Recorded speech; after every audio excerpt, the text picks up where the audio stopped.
Welcome you to the Cache County Council meeting. Appreciate y'all being here. We'll start with an opening by Councilwoman Sandy Goodlander, please. Hey, I just wanted to take a minute and express my gratitude to all of these good people that I work with. Each one of them has been really willing to answer all my questions and help me learn the things that I need to learn, and I still have a lot to figure out, but it's just an honor to work amongst them. So thank you all. And I'd like to conclude my remarks with a prayer, if you'd join me. Our dear Father in heaven, we're so grateful for the many blessings that we have. We're grateful to live in this beautiful valley and for the free country that we live in. We would ask you to please watch over and bless those who are at this time serving to help us keep our freedoms and to protect our country. Please bless them with safety and with peace. Wilt thou please bless us tonight that we can use wisdom and good judgment in the decisions that we make, and that we can take seriously the responsibilities that we have, so that we can at all times think about those in our communities and those that we serve. Again, we're thankful for all that we have, and we pray for these things in the name of thy Son, Jesus Christ. Amen. Amen. Would you all join me in the Pledge of Allegiance? I pledge allegiance to the flag of the United States of America and to the republic for which it stands, one nation under God, indivisible, with liberty and justice for all. Well, thank you very much. Appreciate that. Let's go ahead and get approval on the agenda. So moved. It's amended agenda, I should say. Is there a second? Second. Moved and seconded that we approve the amended agenda. All those in favor say aye. Aye. Any opposed? Unanimous. How about the approval of the minutes? We look through those. Any additions, deletions? They're pretty brief. I move to approve the minutes. All they have is a bunch of numbers, you notice? So, is there a second? I'll second. Moved and second that we approve the minutes. All those in favor say aye. Aye. Any opposed? Motion passes unanimous. We are kind of short on time in that, but report of the county executive. Okay, I'll be quick then this evening, Mr. Chairman. I'll just give you a couple of appointments this evening to consider for the Cache County Library Board of Directors. We have a vacancy and then another vacancy that will fill an unexpired term. And I'd like to present for your advice and consent Natalie Darley and Brandon Major to serve on the Cache County Library Board of Directors. Anyone like to make a motion as such? I'll make a motion we approve Natalie Darley and Brandon Major for the Cache County Library Board of Directors. Second. Moved and seconded that we approve Natalie Darley Natalie Darley. and Brandon Major. Major on the library board. Is there any discussion? Hearing none, proceed to vote. All those in favor say aye. Aye. Any opposed? It's unanimous. Okay, thank you, Council, and thank you, Mr. Chair. That concludes my report for this evening. Okay. Special interests. Approval of the local arts agency designation agreement, Cache Valley Center for the Arts. Dr. Hassan. Wendy Hassan here from the Cache Valley Center for the Arts, and I have a presentation that's minimized that I can show super fast.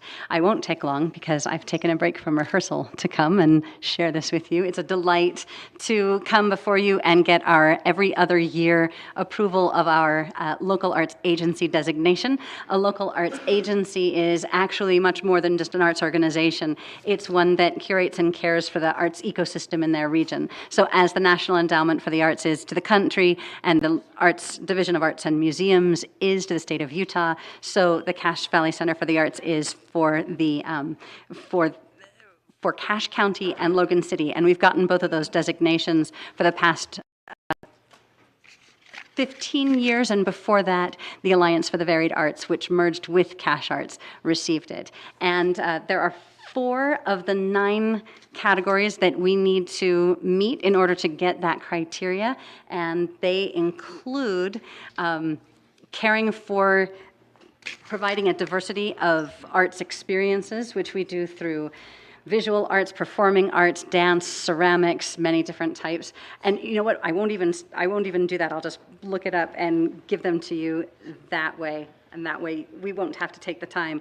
So promoting and providing access to diverse art forms, addressing cultural diversity and traditional arts. And we try to seek out and build relationships between folk arts and all kinds of practitioners to build the forms and build access to resources.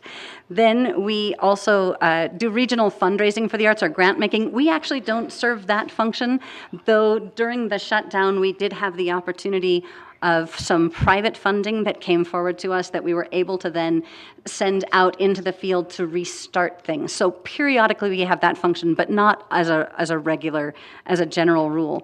Cultural assessment and planning is one of the funnest ones we've been able to be involved in. We've worked with Logan City on a public art master plan, which Logan City has generously also offered to any other municipality to take a look at and learn from.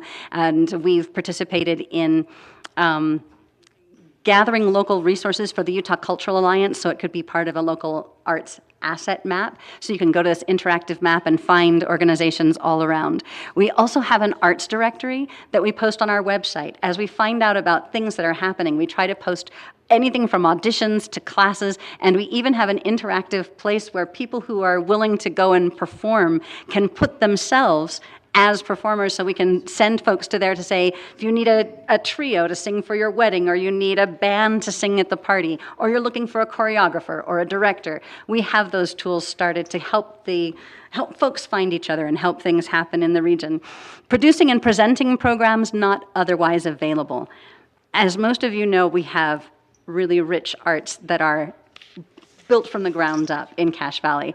It is our pleasure to bring, we curate a group of nationally touring artists that fill in the gaps, that actually try to complement what's already available. This is more challenging than you might think, because our calendar fills up with the locals before I can get to it with the touring groups. And since we're a minor market and we're connecting the dots between major markets, I have amazing things come through, and 9 times out of 10 I have to tell them, I don't have the dates, because our fabulous locals have already taken those. But then once in a while, something amazing will come through, and we had, for example, Ballet Jorgen with the very first ballet rendition of Anne of Green Gables, and before we would book them, we reached out to Cache Valley Civic Ballet and said, okay, we'll bring them if you think it's a good idea, and we can build some master classes for you around it. So whenever we do bring stuff like Jazz at the Lincoln Center this February, we talked to the USU Jazz Combos first and said, how can we complement what you're doing and build the jazz audience? So we do try to, with the programming that we bring, complement what's already here.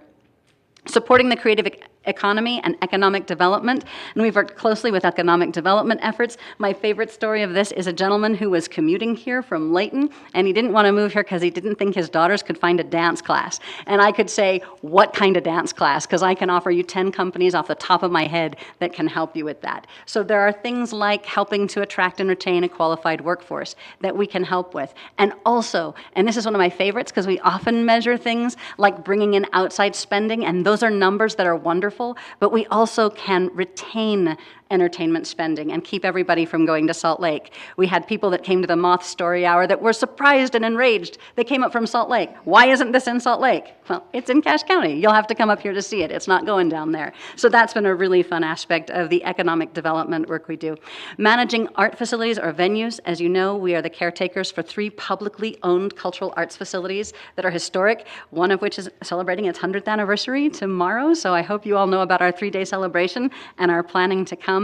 Advocating for the arts, we do this vociferously and often, and not just for the things that happen on site, but for everything that happens in our community. And providing services to artists and arts organizations. One other really cool thing we're doing right now is actually doing an arts economic, this is back to economic development. We're doing an arts economic prosperity study with the entire county, trying to find out, again, how much of that money we're bringing from outside. But the best data we got when we last did this study was finding out that of the folks locally who engage in the arts, the greatest percentage were in the lowest income bracket. of those that were coming from outside, the greatest percentage were in the highest income bracket. And so that was a really great piece of advocacy for us to know that we are really reaching a broad swath of our community, and we're also bringing in money that helps fuel our economy. So we were excited about those kinds of results. So I feel like we meet 4 of the 9, but if any of you have questions about any of them, I'm happy to make a stronger case. Made a pretty good case. Yeah. Yes. Thank With you for all your- enthusiasm. Yep. So, any other questions? We'll appreciate it. I believe, isn't there a formal, There is an actual form that I would love to get your. we just need to sign that, or do we need to bring that out on the, as a county council I've got a copy of it. vote? I have a copy that you can sign, but if you want to vote.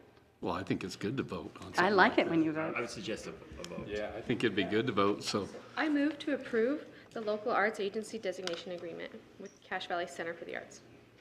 Second it. Moving second that we approve that local designation, the Cache Valley Center of the Arts. All those in favor, say aye. Aye. All those opposed? Thank Pretty well you. unanimous, and thank you. Thank you so much. You bet. Okay, moving on. Let's go to sworn statements of conflict of interests by some county employees. Let's start right off with Jason Wynn. Are you also going to represent Troy? Well, I was, but he may not be a partner anymore. Okay. Hey, thanks for having me tonight. Apparently, Amy told me I checked the wrong box, so I'm here. So I'll have to remember to maybe change the box I clicked. But so me and Troy, we have a business that we sell street signs. We make and sell street signs, and so as far as the conflict of interest is obviously we sell to cities and counties, and so we do sell signs to Cache County, and so that's where the conflict of interest is, and so that's about it. Can I hire you to put a sign for a different speed limit by my road? Absolutely. I'll even talk to Matt. Maybe me and Matt can get together. Okay, I think that's the declaration that we're after. As far as ruling on that, we really can't, as of right now. We look into it, make sure it's not gonna work with the lawyer, or with our attorneys, and we go from there, but don't stop until Tell him told. until okay? you're in jail. Yep, I can do that. So, Great. Thank you. thank you. I guess that was representing Troy too? Yeah, that'll represent Troy. Okay, same company. Devon?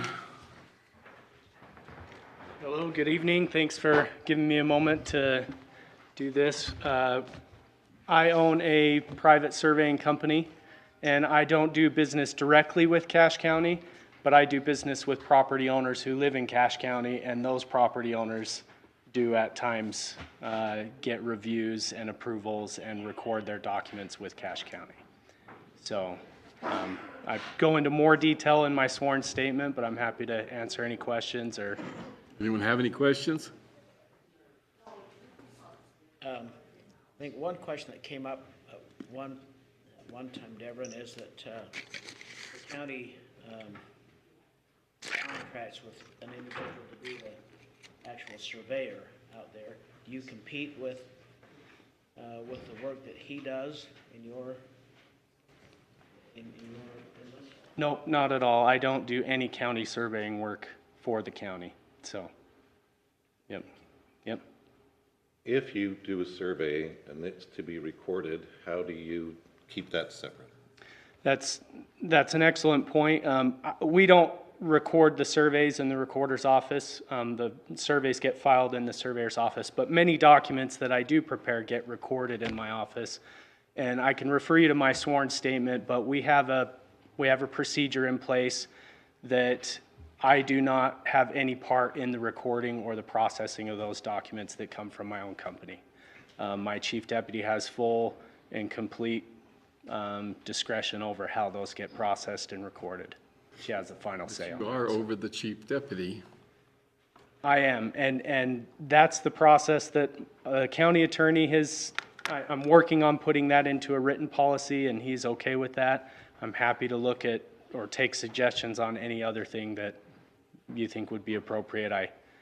I could interlocal with other counties or whatever you think would be appropriate there. Is this your first such disclosure since being elected? Yes, it is. Okay. And I go into detail about that in my sworn statement. If you can refer to that, I've explained why the reason for that is. Okay, appreciate the declaration. Thank you. Thank you. Mr. Matheson. Dr. Hunt. Is it Dr. Hunt and Mr. Mathis, is that right? Okay. Not Dr. Hunt, but you can, I'm just Esty Hunt. Anyway, yeah, I'm Esty Hunt with the Bear River Health Department, and I'm excited to introduce our 2002 annual report, which all of you have in front of you. I'm just going to highlight a few things that happened this past year and bring it to your attention. First of all, you'll just open it up and we have a foldout. This is our glance, or this is our the services that we provided during 2022. We highlighted a few of those things in here.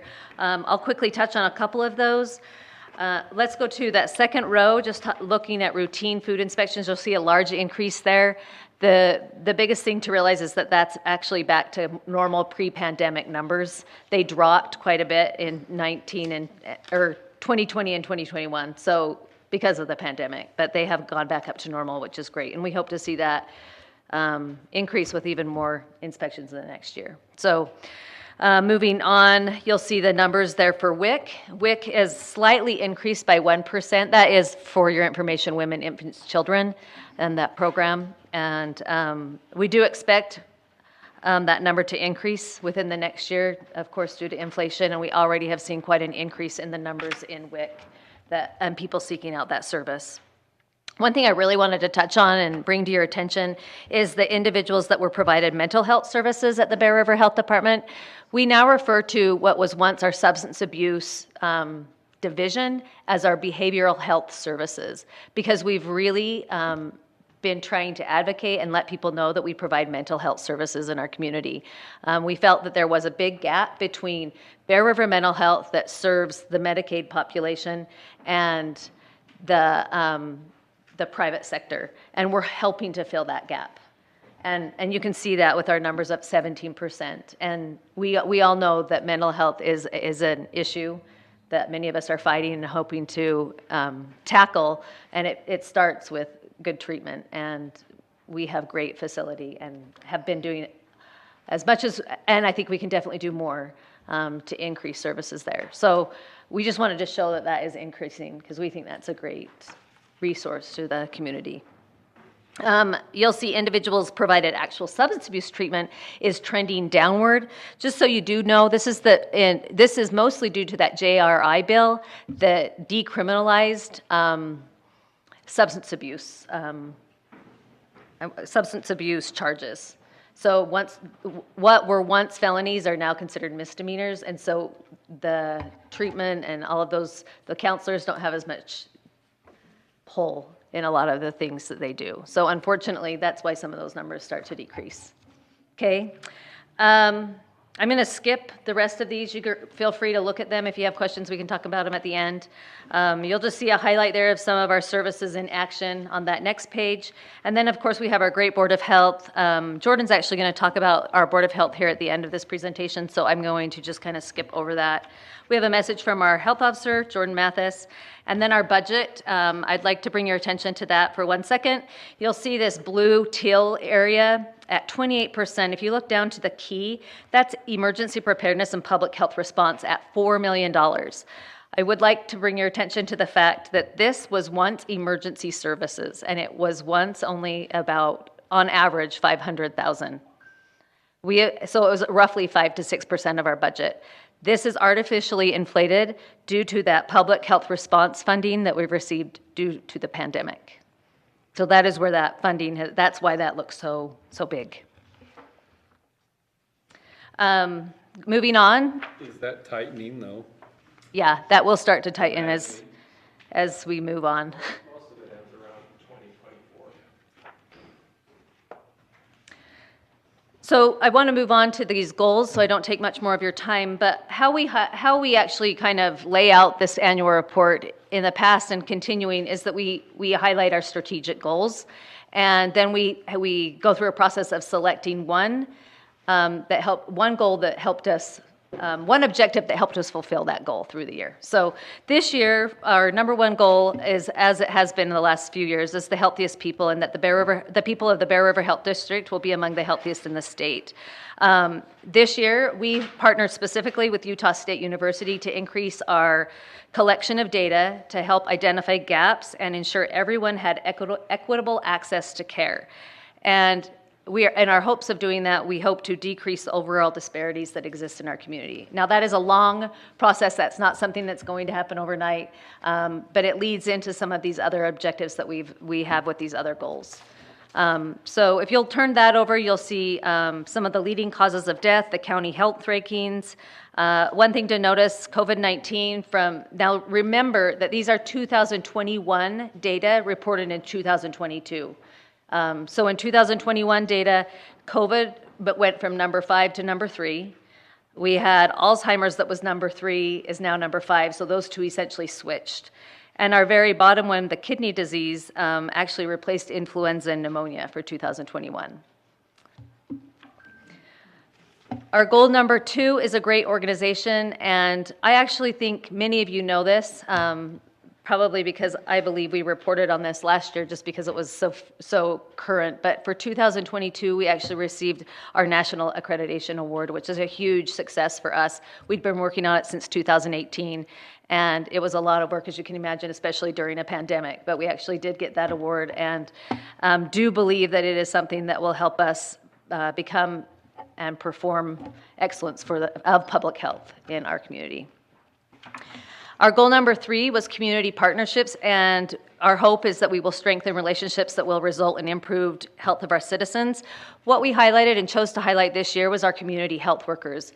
This past year, we were able to have 6 community health workers join our team. If you turn the page over, you'll see their pictures and the population they serve. Those individuals have really helped us establish some great partnerships with health and social services in our community that have helped connect certain individuals to services that include housing programs to address food insecurity, as well as opportunities to access health care. So they have worked really closely with some of our partners and have made this a priority for us to make sure that we can improve the health of all citizens in our community. Our 4th goal is that we will increase access to services. In part of the accreditation process is we started a community health improvement plan. And with a community health improvement plan, there are certain priorities that are put into place. The number one priority by this community health improvement plan that's met again in 2022 to begin another 5-year process of priorities and identifying what should be worked on in the community. The number one priority was mental health. And that's why I tie you back to that number of how great it is that we're seeing that increase. But one of the things that we did at the health department, in addition and in referral to some of the partners that sit on our community health improvement, our CHIP team is what we call them, is that it was identified that we would join the Unite Utah, which used to be Unite Us platform. That is it's a networking system on the internet that enables all agencies that are involved in it to send and receive electronic referrals to address people's social needs and improve health across all communities. It's a great asset to the community, and our community health workers work strongly in this program. So it kind of all centers around how we can actually work as a community and make this, and all the partners and what they can do to help us as we move forward and hopefully becoming the healthiest in the state. So that is our annual report.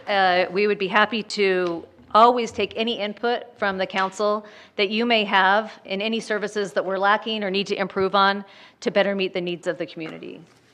So if you have anything, yeah. So with the mental health increasing by 17%, how do you get those patients? They referral, they from law enforcement? How is that increase coming to you? Does that make sense? Both. We get them both. A lot of them are just like they seek out mental health services, and we're listed as someone that they can come to. Do you need a referral? Yes. It's a great place. Why did I run for office? First thing that they should ask me. Sorry Yeah, about a lot of them are, I can speak from just experience in knowing there are people who do just reach out to the health department, knowing that we do behavioral health services, mental health services, seeking that out, as well as there is law enforcement that is sometimes referring them as well. Okay, thank you. Yep. I have a question. Are there income guidelines for your services? Like, do they have to be below a certain income, or is it open to anyone in the county? For mental health services, we can't take Medicaid. Medicaid goes to Bear River Mental Health, but everyone else is fine to come to us. Okay. Anything else? Okay, I'm going to turn it over to Jordan. Unless, of course, our standing board member, Executive Zook, has anything to add. I just want to thank the health department. I've said this a few times at board meetings with the Board of Health, that I've always been so impressed by their organization and their level of professionalism. They do everything so well, from the way they handle their finances to their public outreach. It always makes me proud to see the level of professionalism that they display. Thank you. Thank you.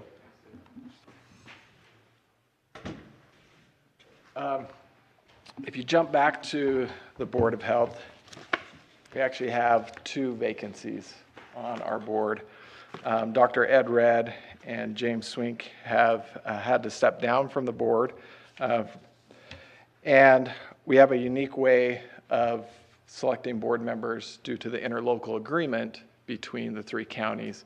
That interlocal agreement says that 6 members of that board shall be appointed on a nonpartisan basis by the representative governing bodies of the 3 counties with the advice and recommendation of the Board of Health. The Board of Health met. We received 3 applications. I don't know if you received those in your packet, but we received 3 applications. The board's recommendation, the other thing, the reason they came to the recommendation is in their bylaws, it says board members should reflect diversity in gender, religion, occupation, age, geographic location, and socioeconomic status. Ideally, at least 1 member of the board should have a medical background, such as physician, dentist, or nurse, and individuals receiving public health services or those involved in the target populations should be considered for board membership. All 3 of these meet those guidelines. The strong recommendation in order to replace Dr. Red and his medical expertise is to have Dr. Vernon, who's a local pediatrician, replace Dr. Red. The board's recommendation was the other 2 really fit the guidelines of helping to serve those at risk in our community, and deferred to the council's discretion on which one they would feel would best serve on the Board of Health. We don't have a strong recommendation that way. So that's the board's recommendation. If you guys have a strong preference, I can speak to either of them. I have their applications here. One is Randy Williams, and the other one is Amy Anderson. Both of them very involved in social issues in our community. Well, I'll first go ahead and take a motion for Dr. Vernon. I'll make that motion. Is there a second? I'll second. Moving second that we appoint Dr. Vernon, Board of Health. We should probably clarify to fill the remaining term. That's how. Fill the remaining term, but that would be Dr. Red's? Yeah, Okay. both these would be to fill the remaining terms of the vacancies, and then they would be up for reappointment at the end of that term. Any discussion? Hearing none, we'll proceed to vote. All those in favor say aye. Aye. Any opposed? Thank you. I'll entertain a motion for either one of the other 2. They're both fabulous. That's not fair. This is a setup, you know. I know. I think the board deferred that because they felt the same way. They felt either. Heads down.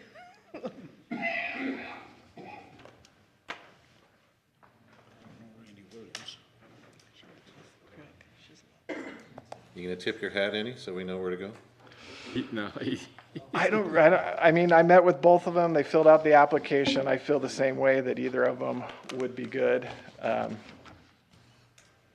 And we do have another board position that will be available at the end of this year. We are actually interviewing another individual or having them fill out the application. So whichever one I could roll and let them know that they could be considered for that appointment as well. With that in mind, let's be brave. I'll move to approve Randy. Randy, I'll second that. what was his last name again? It's a woman. Oh, woman, okay, sorry. R-A-N-D-Y, Bye. okay. And her last name was? Williams. Williams, that's right. Doesn't she work with Crick? Yeah. Yep. It's been moved and seconded that we approve Randy Williams. Is there any discussion? Hearing none, we'll proceed to vote. All those in favor say aye. Aye. Any opposed? It's unanimous. All right, thank you.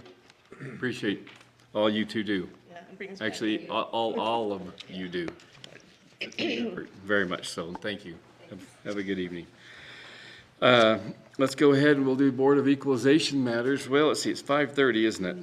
We better jump into, I hate to say it, but we'll jump into, let's hurry and set a public hearing for April 11th of ordinance 2023-13. Is there a motion?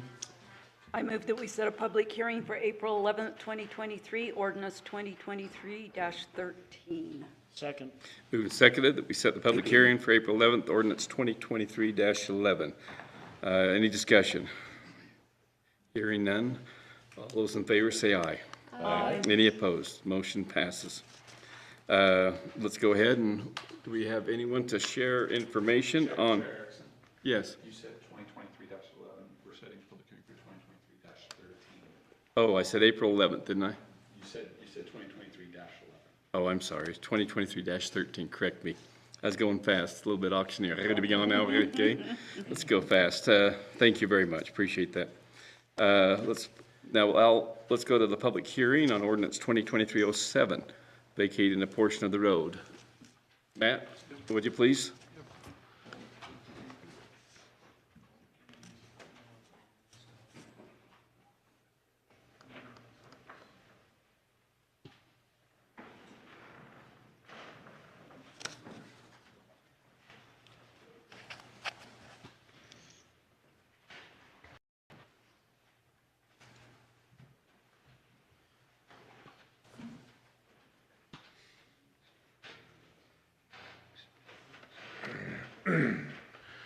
Thank you, council. I just prepared a few slides just to introduce this to you and answer any questions you have. So I'll just run through these. Just wanted to give an overall area location of where this is at so that we can kind of orient ourselves to where we are. Just south of Wellsville in the Mount Sterling area, on the old Sardine Canyon Road. Clear. Up better, Dave, can you see? There we go. Sorry. Okay. Thanks, Jess. Kind of give us a relationship of where we are in the valley. This is a blow up of that area, showing the area or the road to be vacated. This request came from the property owners in relation to a development that they're doing. So that gives you a little bit more of which part of this is. The ordinance is to vacate anything that's within their property boundaries. So if later down the road we find that the road might have swiggled back and forth, we're only vacating what's within their property lines of the property owners. This goes back to one of the early road books, and so I just have highlighted on this that portion of road that was done. This is, we can't get the exact date, but this book is from like 1885 to 1902. So that's when that road was first constructed by county forces. This is the same book later. Again, we can't figure out the exact date. I typed up what that says, but it says on a motion from Selectman Cranny, the county road from the center section of 14 Township 10, Range West to the Dry Lake Valley via Sardine Canyon Road was abandoned to the use of the public. So, again, we can't document the exact date, it doesn't say which date this was in our research, but this road was vacated. We believe that's probably before, somewhere in 1910s, but it could have been as late as like 1930s. But it did go through the same type of body for road vacation of that area. Can you go back one slide? Yep. That just does not make sense to me how that road goes from that time. Most of that road's still there, Nolan. Yeah, but zagging to the right, when it really, from what I understand, went straight, so. Again, going north out of the little box that I drew, that part of the road is still there today. What you don't see on here is maybe the other road that would go into Wellsville that came after this 1900s map. I have some other maps to show you that it might give you a little bit more. So this one is not as big an area, but this is from a 1912 map as well. So we know that the road existed in early times. We know it was still there in 1912. We know it was vacated. We don't know the exact year it was vacated. We've done as much research as we can. So that was in 1912. This is a 1949 Class B road map that shows that same road. And hence, this is kind of why we're here. We're trying to clean this up to make sure that there isn't any issues. But we're fairly certain that the earlier abandonment or the vacation of that road was done prior to 1949. But in 1949, we still see this on the maps. We see other roads. And again, we see this in the 1955 Class B road map. It shows it there again, the same little section of road. As you can see, there's been other ones come. This is when this was more of a state route that went around it. It isn't until 1966 that you see that little portion go away. It also happens that we did find a date on this one in 1963, through a resolution, the county commissioners closed Old Sardine Canyon to public use. So kind of down there where I tried to draw that yellow thing, that road still sits there today across the church property, but essentially right there at the edge of that greener color, that road all the way up to the existing 8991 highway was closed to public use.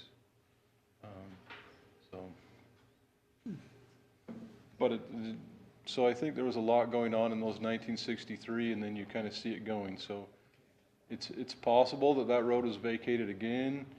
We don't know, and we haven't been able to track down any documents or survey notes or anything that we have. They could exist, but we've done an exhaustive research, spent a lot of time, and we haven't been able to find anything. So just a little bit of state code. It says a highway dedicated to becomes a public road if you use it for 10 years. So we saw that that road was still on maps probably from 49 to somewhere in the 60s. So again, trying to clean things up, it's possible that even if it was abandoned, that it might have got rededicated by use for a period of 10 years. And the only way to get rid of that would be through what we're trying to do now, is to vacate it. That's the other part of the ordinance there in the state code. This part of the state code, which you'll hear me repeat again, and I can go and read it word for word, but basically what it's saying is that if the county vacates this road, that the fee interest or whatever interest the county has in that road along their property would be go back to the adjoining property owners. So in this case, if we vacated, it would go back to the owners of that property. And usually if your property kind of splits the road, it would be half would go to each property owner. Paragraph B says, unless there's the owner of record extends into the vacated or abandoned highway. So in this case, we're only vacating the portion on the Hawks' property. So all that we vacate would go back to the Hawks, and all that fee would be invested into their property. That's the state code. So.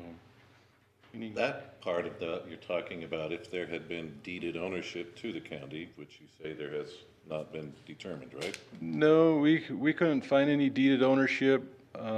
Even the state code just doesn't really specify how you get it. It just says if you get it and it's your land, when you vacate it. I think in some cases, that's probably not the case.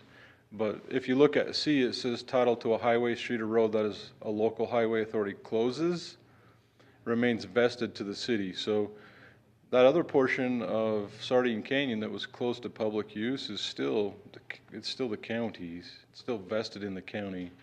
If we ever vacated it, it would probably be vested to the church. But unless we have some kind of deed or we purchased land, I don't know. And I can't find anything where we purchased these.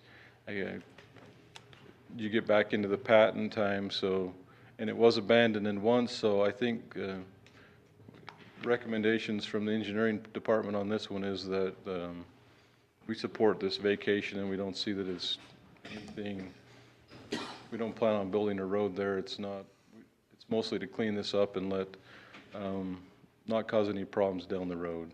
And our research, and you could ask the attorneys if they have any, but to me, the state code's pretty clear on how this is vested back to the property owners. Would vacating that portion of road impact other property owners being able to access their land? No. No other access that would come from that portion. They all have access from other means. So. I was just thinking Davenport Road and the challenges we've had with that. So. If you go back to like this one, the church is the largest, is the landowner to the west of that.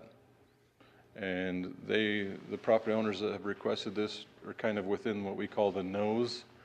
And that existing county road goes around that. So you can still see an old road bed there, but even people that I've talked to that have lived in that neighborhood for, 30, 40 years haven't really seen it open to public. They said their teenagers would drive across it when it was muddy.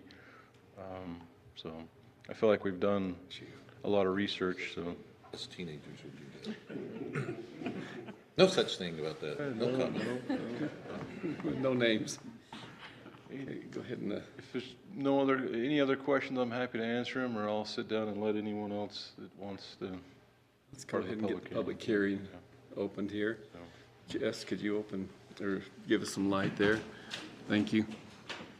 Well, we'll go ahead and open up the public hearing for this vacating of a portion of the road, 2307. Is there anyone from the public that would like to come up and state your name, share the information that you may have? When you do, this is in Mount Sterling, so put your hand over your heart. So. Hi, I'm Joe Hawks. My wife and I, we own the property, and this is where it all came up. We bought the property in 2019, and as far as we can tell, that's always been, well, as long as we've owned it, it's been marked as no trespassing and was before with the previous property owners. The access down at the bottom, if there's of a potential right-of-way there, it has a big berm and it has a culvert that was placed in the way. We've also paid for 2 separate surveys, neither of which identified the road as a potential right-of-way. We've also done a title check as well as clearing up some property things. And we also have an affidavit from a property owner that owned it back from the 70s through the early 2000s. And he believed that his ownership extended up to the fence there and included that whole area. And according to the affidavit, the road was a farm access that he would use. Before that, I don't have the information that Matt does. Matt went through a lot of work and extensive research looking into this, but I just wanted to give what we've experienced and our knowledge on the potential right of way. So, any questions for me? Nope. Okay. Thank you. Anyone else that would like to speak? Oh, go ahead. Got a lot of Parkers here today. Go ahead and put it to a vote. I'm Brent Parker. I own the land immediately east of this property, and My family farms this property that the Hawks own, and we've farmed it since the mid-1960s. I bought the adjoining ground in about 68, 69 to the east of this property, and I've never seen anyone travel that portion of the road that is in debate right now. And I'm sure at one time it was used by the county, but it appears that they did abandon it. That was the only way, the old Sardine Highway was the only way to get out of the valley, because Dry Lake was always full of water, and so covered wagons, whatever, could never go that way. So this was the main route. And if you go back to the picture, I've got it. But anyway.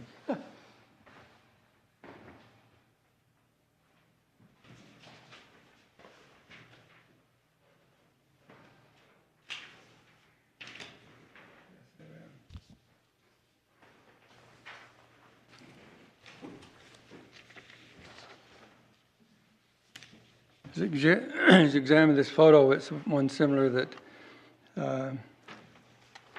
county planner had in mind.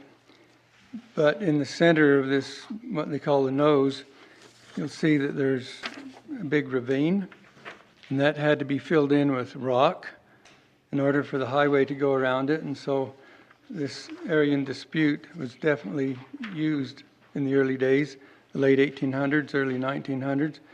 I believe it was in the 50s when the new Sardine Canyon was opened up, and then the old one was abandoned. Any questions? Thank you. Thank you. Any others that would like to speak? Entertain a motion to close? Is there a second? Second. Move that we close the public hearing. All those in favor say aye. Aye. Any opposed? Okay, let's go on to, I guess, Matt, you're right back up there. Ordinance 2023-08, vacating another portion of a road. We're just gonna vacate all of Cache County. They will during spring break, I know, but hey. Yep, I apologize, you gotta hear me back to back, so hopefully that doesn't happen very often. Sorry. This one's a little bit different, but, so, again, just trying to locate us where we are in the valley. This is, off 10th West between SR 30 and 89 on 1100 South. I'd also get you to just kind of look at the annexation of Logan in relation to our site here, to it kind of gives you a good idea of the land in that area. This is a blow up of that area. I have highlighted the right of way to be vacated. We don't, any questions? I'll just try to, this is the Logan Island Survey plat. The date on this, when it was recorded, was 1891. So I have the area highlighted that is before you tonight to be vacated. This is how that became a right-of-way. So we did our research, and the best research that we found is that this land was patented to a landowner, and then this plat came after. So you could almost relate that to a current-day subdivision plat, where someone owned the land, they came back and platted this after that was given to us by the government. So again, same code.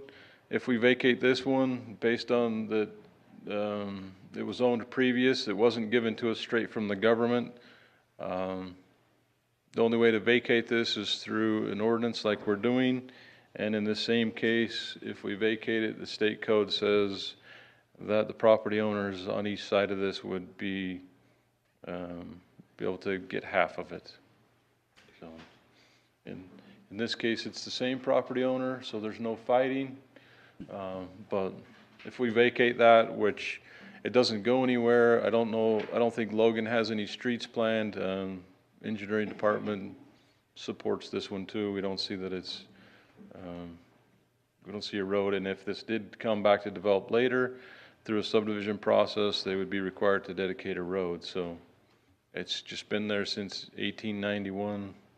There isn't any evidence of a road. There just isn't anything there, so. Any questions? One of my questions is, on that, you see that gap. So is that an official gap, or is it included in the legal descriptions on both east and west side? We've researched that a little bit, but there used to be a creek going through there. I think it was Clear Creek. Someone could probably correct me that, and those plats that were, both these plats kind of went to that creek. So I don't know if it's just a discrepancy in our GIS system, but I didn't go look to see how those deeds were called out. They're just basically blocks and lots. So it'll take a little bit more research to get you. But if this is vacated, then it will go to the landowner on the east and the west. Correct. And they may want to make sure that their legal descriptions absorb that. Yes. It could just be a right of way. Yeah, But sometimes there's gaps that are created where some roads were intended to be. Correct, and in this case, if they didn't do anything, it would be on record that we vacated it, and when a surveyor came to do something, if he knew the state code, then they could go in there, he could quit claim it. So I think there's a few different options, but essentially, we vacated it, that vested interest goes to the property owners on each side equally. Does it state the width of that right of way in there? Is it? Yeah, I think it's 4 rods. Is So it? yeah. Okay. Any questions? Okay. Light man, Jess, could you brighten us up? Thank you. Let's go ahead and open up the public hearing to ordinance 2023-08. Is there anyone here that would like to come and speak? Dr. Lane Parker. Somebody's got to speak for the Parkers. You're not the oldest one, are you? Over beauty. Yeah, we just hadn't really realized that there. I think our property lines actually, no discrepancy in property lines. So we have no problem with vacating that piece in there. And down the road, I don't know whether something will develop that or not, but right now we have no problem with vacating it. So we own the ranch, Logan River Ranch, both sides of that. So. Thank you.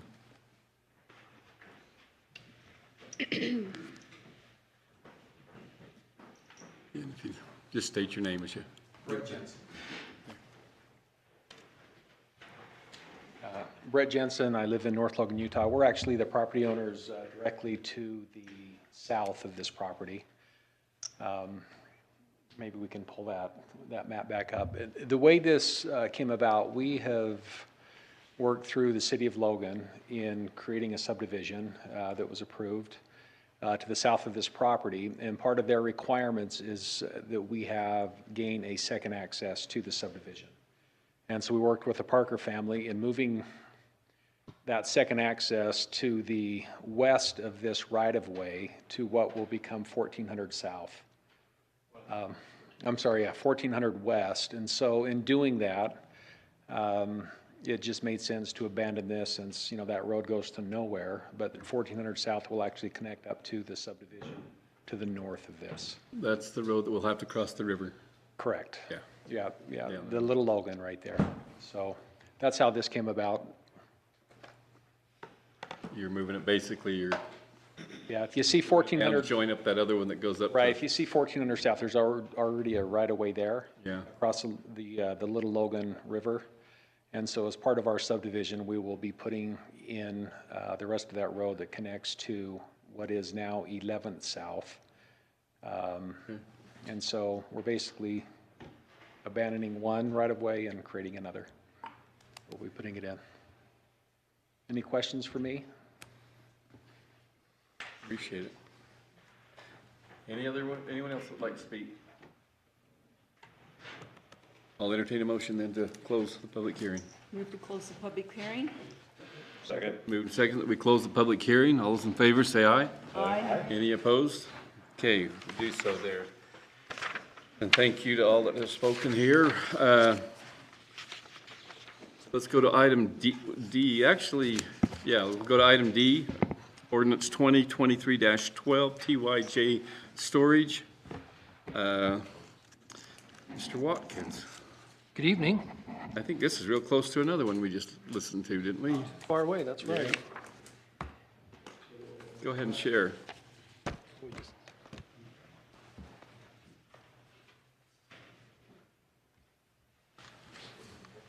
Yeah, I just got to get the, be with you in just a moment. Unextend. I just got rusty on this. Go down there. Right here. Duplicate. Right here. Mirror. Scroll up instead of extend. Duplicate. Thank you so much.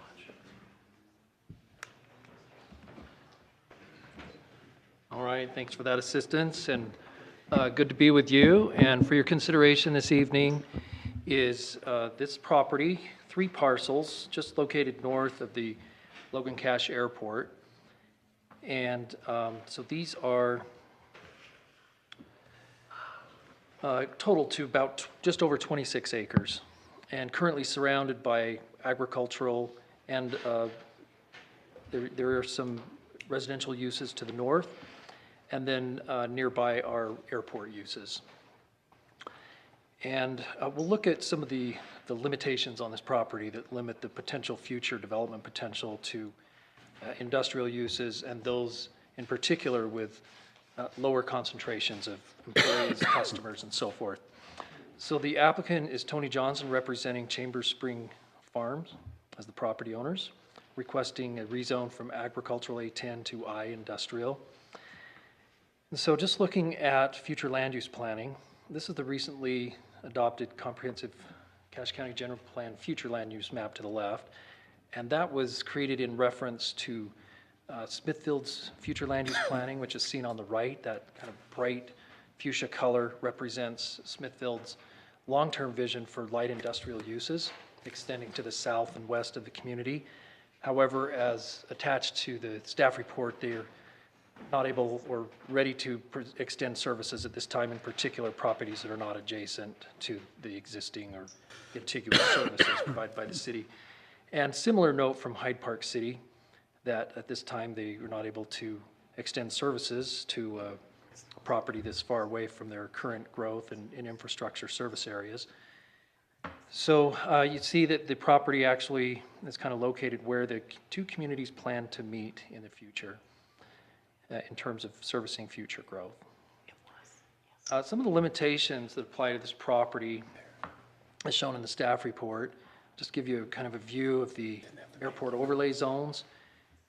These kind of oval rings that extend outward from the airport, those represent height regulations that support the airport approach and limit the height of buildings.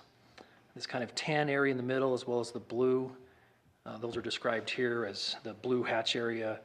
Inner approach zone limits any residential, schools, church, and library development. It's not allowed. And commercial development is allowed conditionally with disclosure of aviation easements. Similar restrictions with the 65 LDN zone, this tan hatched area. However, there are additional aviation hazard and runway protection zone easements. And here you see highlighted on a portion of these parcels, a substantial portion of the parcels, is this easement affecting parcel 12 and 13, at least as highlighted in the exhibit to the easement. And these require not only compliance with the airport overlay zonings, but also limit incompatible land uses described as residences, places of public assembly, churches, schools, hospitals, as well as office buildings, shopping centers, and other uses with similar concentrations of persons. Also, fuel storage facilities are also prohibited. So it really does narrow future development opportunities on this property to those that bring fewer people, both by way of employees or customers. And then if you see point A, which in this exhibit, point A left represents south, and then point B, and this side of the highlighted area represents north. And this is just a section to represent the navigation easement height controls, which you can see they relate to the approach of an airplane. And so the height becomes shorter and shorter in terms of an allowed, any development, trees, or objects must be shorter and shorter to as little as 5 feet within 87 feet of the just north of 4200 North, where point A was. And then as you move to the north and extend further and further that direction, you start to reach potential development heights of 8 feet, 10, 12, and then up to 22 feet when you get substantially further north. So that is a height control that is also applicable in this easement. And so any site development would need to adhere to these limitations. Specific to road access, I'll just take us to the vicinity map. 4200 North is planned as a future,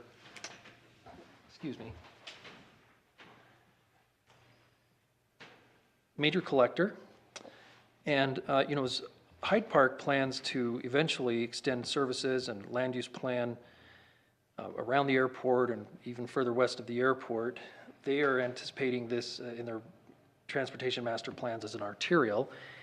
And these are consistent with each other in that both are envisioned to become an eventual 80-foot wide right-of-way and a higher capacity arterial as growth and development warrant or substantiate that need. 4200 North connects Benson to US Highway 91. For development purposes today, typically a major local road standard is required, and that's a 66-foot right-of-way, 24 feet of asphalt, 4 feet of gravel shoulders on either side. And so there has been communication with the applicant that there would be substantial improvements required along 4200 North to that major local road standard, not just along the property frontage, but about 3,700 feet from the property to 200 west at the Hyde Park boundary.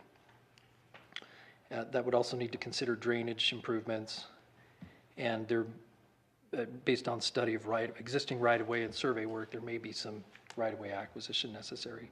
So that's been communicated to the applicant. And of course, the long-term vision is an 80-foot wide right-of-way with appropriate setbacks applied, as well as the county standard that not just the existing right-of-way, but the planned right-of-way, which would be 40 feet from the center line, that's where the building setback would first be measured, is from that 40 feet from center line applicable to that major collector standard. So that bodes well for acquiring future property to widen the right-of-way and achieve the long-term vision that's consistent with Hyde Park and Cache County's vision for major collector and arterial. So in conclusion, given the land use limitations for residential and commercial development that limit moderate to higher levels of person concentration, industrial zoned uses seem compatible for future development opportunities near the Logan Cache Airport at this location. The Planning Commission reviewed this item and recommended approval to the council with a vote of 4-1 to rezone from A agriculture to I industrial. And that was based on the adoption of a general plan that would support this as a future land use. So that's the Planning Commission recommendation, and that concludes my report. Any questions? Okay, we'll open up the public hearing for ordinance 2023-12 TYJ storage rezone. Anyone like to speak on that?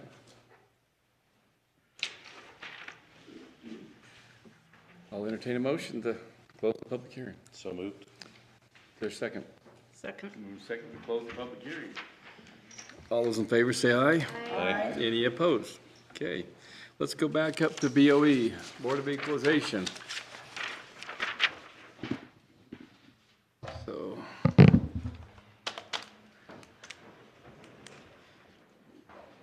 we got a few of those, so. Good evening, ladies and gentlemen. We are getting to the end of it. So tonight, we only have 8, 1 educational and 7 charitable, all come with a recommendation from our office for approval. You do have one that is new, which is they provide comfort care to seniors. Susie? Yeah, their companion services, and they are just asking for their fleet to be exempted, that they use to drive them for groceries or medical appointments or what have you.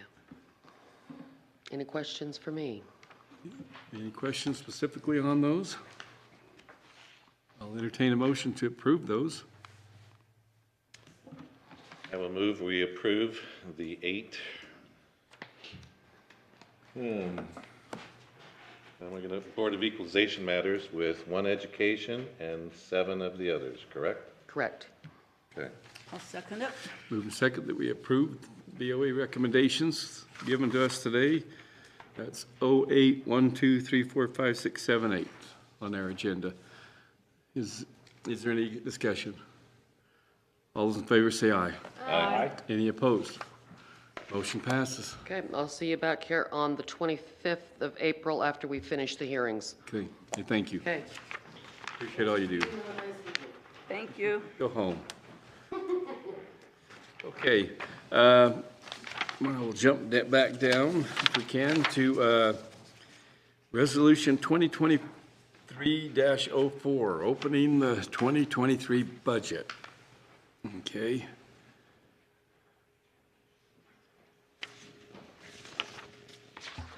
Scared Cameron off. So before we discuss any of these, there was one of them, number 8, that I wanted to recommend striking from it. Upon further review, we found that this was budgeted for just in a different place, and so we didn't want to double budget this revenue.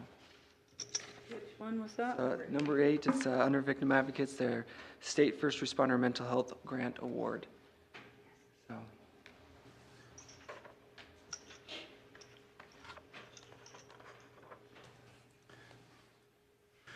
Okay, anybody have any questions before I share some?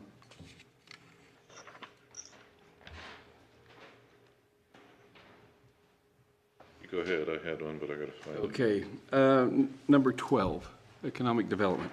Okay. It says unspent fiscal year 23, part A and B, plus a match on the rural county grant funds. Yes. We have unspent, those portions are unspent what? So the way that this one works is they received Part A, they've been receiving every single year. And then last year they received a Part B portion of this. We get this up front, and then as we have expenses that qualify for this, we submit those expenses to show this is how we spent the money that we've received. These are the portions as of the end of 2022 that have not been tied to an expense, and so they remain open. So in 22, we put it in unearned revenue, and so this would be to budget to spend them in 2023. With no specific Correct. area, They are anything? for So economic it's just development. open money for anything Yes, and so what we've done is fits within that grant? yeah, so we've got the original budget that has the contract with Bragg, and then this would be for special projects that would be assigned for it. And the 18,000? The 18,000. Why new from fund balance if we got unspent funds? So that's a good question. So the first year they received this money, there was no match required. The second year we received this money, there was match required for both Part A and Part B. Part A is used up, and then the third year there was no match required. And so the Part B has a portion that the county is required to match, and that's that 18,000. That is what, if we were going to spend that money, then we need to contribute 18,000 from our fund balance for it. Thank you. I have a question. Go ahead, please. So as this money is appropriated and spent, is it under stipulations from the grant? Like it has to be approved, or like there is some accountability to the grant? Correct, yes. What it's spent on? So we receive the money up front, and then I think at least annually, maybe semi-annually, we submit a report on how we spent it, and then they approve it that way. What are the parameters that how it is spent? He could answer that better than I can. Yeah, well, the short version, okay. Sean? Sorry, I know. That's fair, it's fair. Yes, the parameters are there. Part A is what you funded the department for in the past. This year, we applied for it to be a significant portion of moving this department that's been in the county for the last 2 years over to Bragg. And then 20% for a website, 20,000 for a website, up to, for a website, and 30,000 for a transfer to Bridgerland Technical College. And that's how we submitted the grant, and that's how the grant was approved. So those kind of parameters. The matching funds are for childcare, workforce development grant, and we have this year as a continuance of that up to 24-month cycle on that grant. I appreciate that. So, okay, thanks. Other questions? Thanks, Sean. That was a short version. You're good. You get better. Get better, Chairman. Okay, any other questions? Yeah, go to 60. I mean, I see a lot of vehicles being bought, but it's always stated that they were ordered in 2022, but not until 2023. So zoning, building, some huge on there. And then also with what we're seeing or what we've discussed in budget meeting on the trails, I'd like to see how we're handling trails and the budget on that. Okay. So the vehicles, for number 60 specifically, and Dirk can kind of jump in if he wants to, but that department had original budget of $120,000 to spend in 2022. They have decided to go with a leasing program instead of a purchasing program, and you know, they decided, I'm not sure when they decided that, but to get the vehicles, it just took, you know, we got them, February? So a couple months lapse, but whenever we do that, we have to move some of the budget forward. So this had $120,000 available in 22, but they're only asking for the $14,000 to fund the lease program. So I know last year we talked about getting a consensus in the county, whether we were buying or leasing or whatever else, because on 62, we've got 235, so obviously that's not leasing. So correct. As of right now, it's still kind of left up to the department heads. So I think that would need to be something decided if it's going to be county-wide or not. And so that department head does prefer to purchase and trade in. And so he has elected to move his budget forward. Didn't we talk about purchase. Coming up with a consensus on that before? Yeah, we did. Remember that, we talked that we'd have something uniform straight across the board. I know it's tougher with the public works because of the large equipment, things like that, that they were, you know, they run into bottlenecks there, but as far as vehicle. Yeah, so public works would be difficult. Sheriff's vehicles would be difficult because of how much they have to outfit them to say 1 year and rotate them. But has finance ever done a ROA or cost analysis, leasing or buying? Or if you haven't, it would be interesting to have one so we as a council could direct and find out where we're going to be better off on that. I mean, I agree on the large capitalization of those, but for instance, and I'm not picking on anybody because I know Paul's here and he's bigger than me, but in building inspection, 235,000. So how many vehicles is that? That was 6. Okay. Yeah. So generally, how long do we hold those, or do you know? Inventory them every year. Well, I'll say it again, we're putting 235,000 into it. Well, that's an accounting principle. We're not spending that much, but. correct. Explain it better than me. So there, you know, as we're looking at that closer, there should be a portion of trade-in value because they trade in it every year, and so the total cost is, I don't have the exact number, but there we can actually offset this one, and I would recommend an amendment to this one to hit. There's this and a few others in there. Yeah. If you look about vehicles, so. So for the ones that are being purchased and traded in, there should be some trade-in value to that one. And so we could, I don't have the exact count number. It's going to be They all traded in. 36, 5100. So my question would be too, is miles, because on lease you got limited of miles on there. Estimated miles that are on a vehicle by the time you turn it in after a year, do you have an idea? We have, let's see,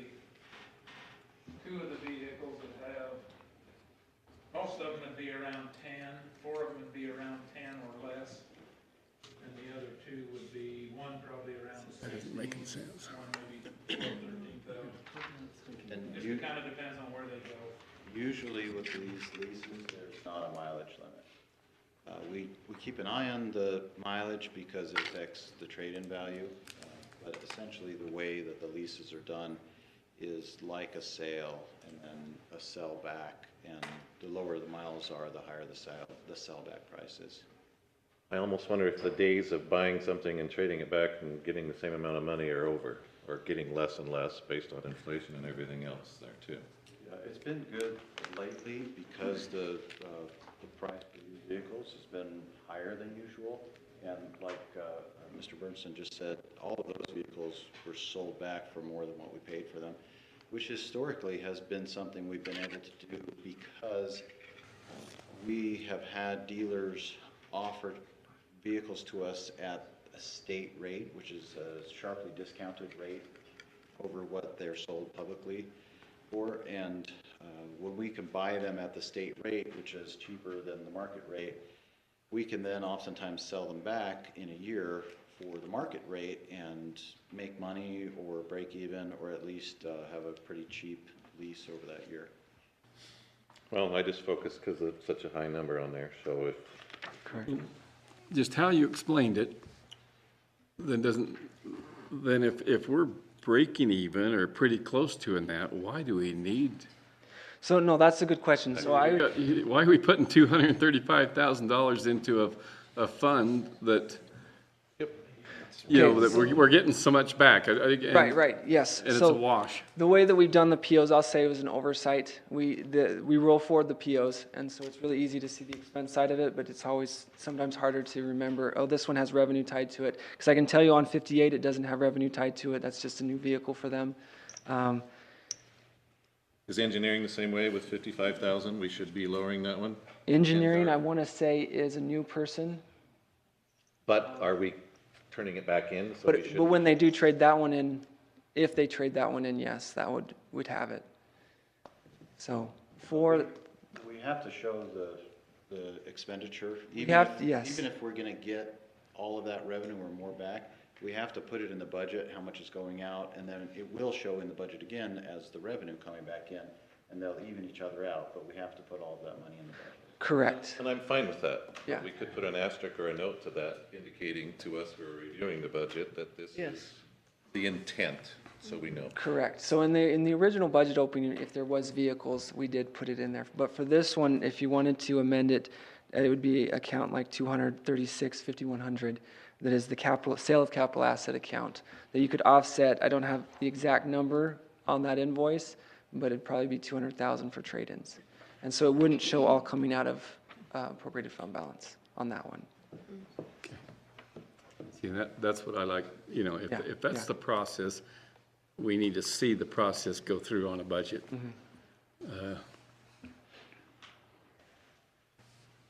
Okay, that helps on that. So for those of us who've been talking about some budget and everything else, what are we doing on the trails? What are we looking at? Because trails is not coming out of the municipal side, so yet we've got, it's 74, 76, 72. 22 through 26. Yeah. 210,000 on a trail development, 100,000, so. Most of these ones that we're talking about here are tied to either RAPS revenue or a grant revenue.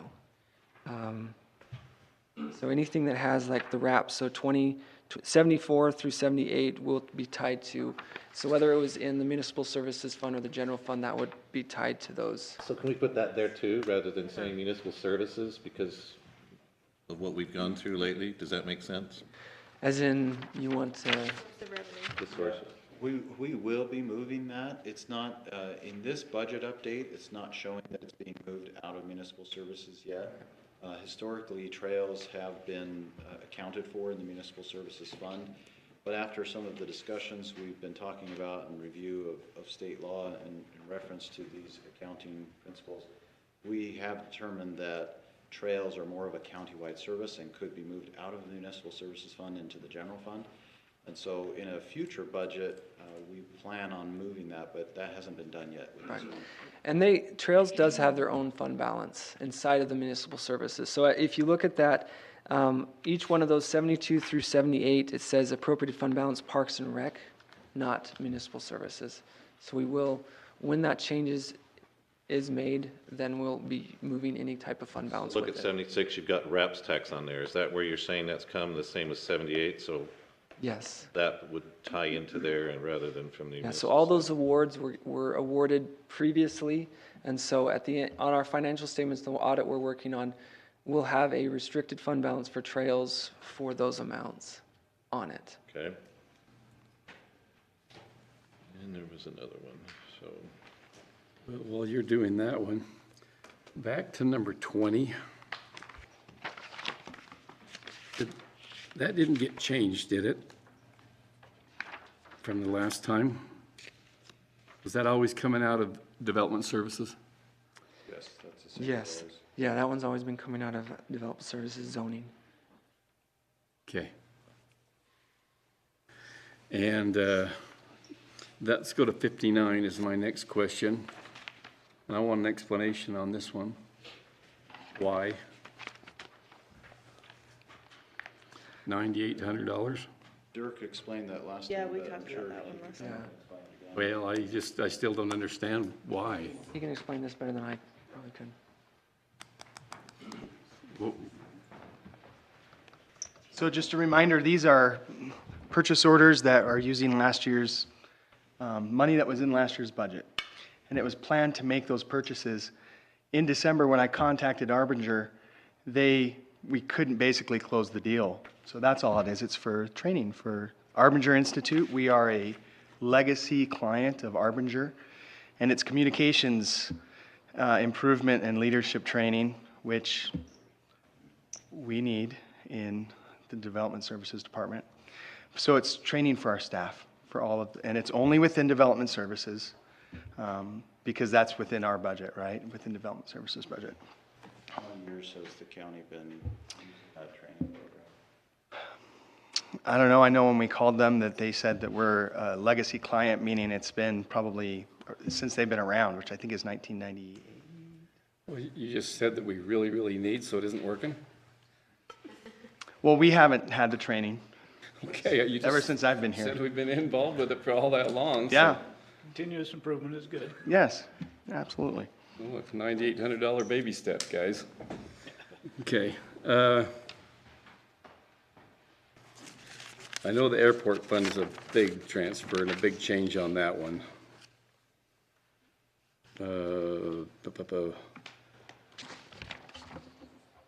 You know, we've gone from revenue from the, let's see, we got 160 to 658. Good. Let's see, I got a note here, but I'm trying to read my writing. It's what happens when you drive on a bumpy road.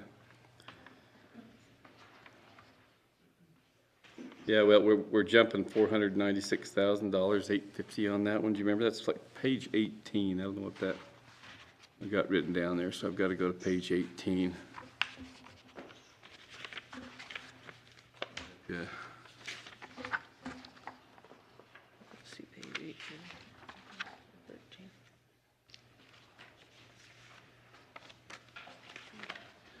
Well, you're looking that up. Yeah, let me find that. Matt one on for the sure. roads, so all of that is ARPA, right? The Not 4 only is million and 466, back to 103 and 104, and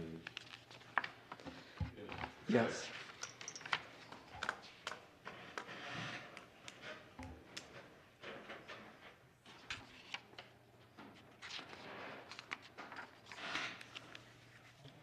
It isn't on 18.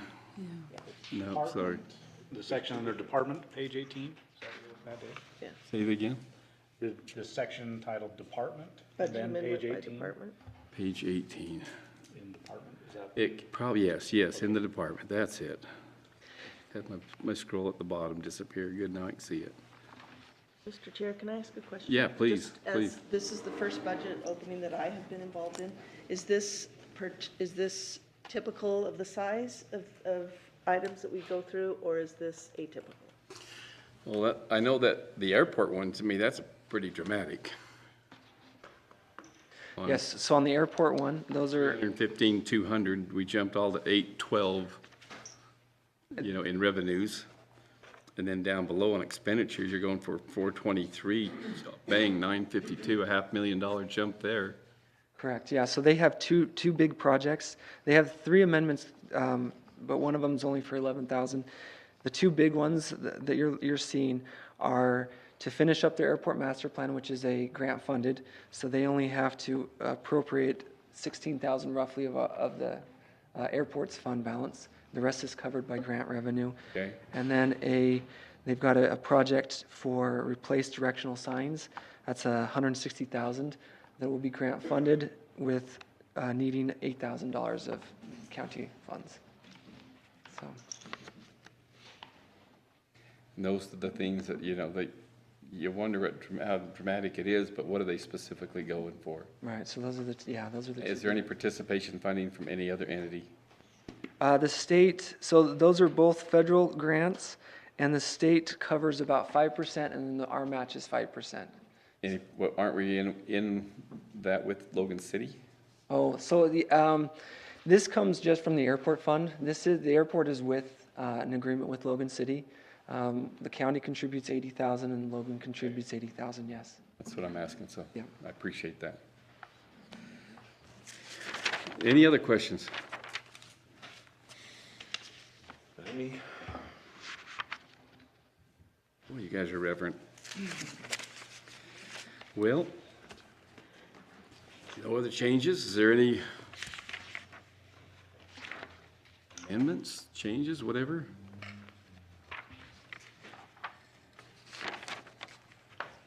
I'll entertain a motion, or So if you're considering it, I would recommend striking number 8 and then potentially putting in the 200,000 to a sale of capital assets on number 62.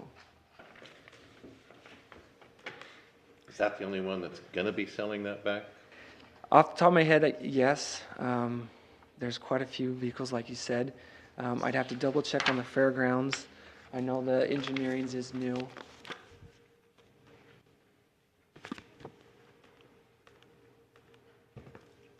So I'd have to look up number 58 for sure to know on that one.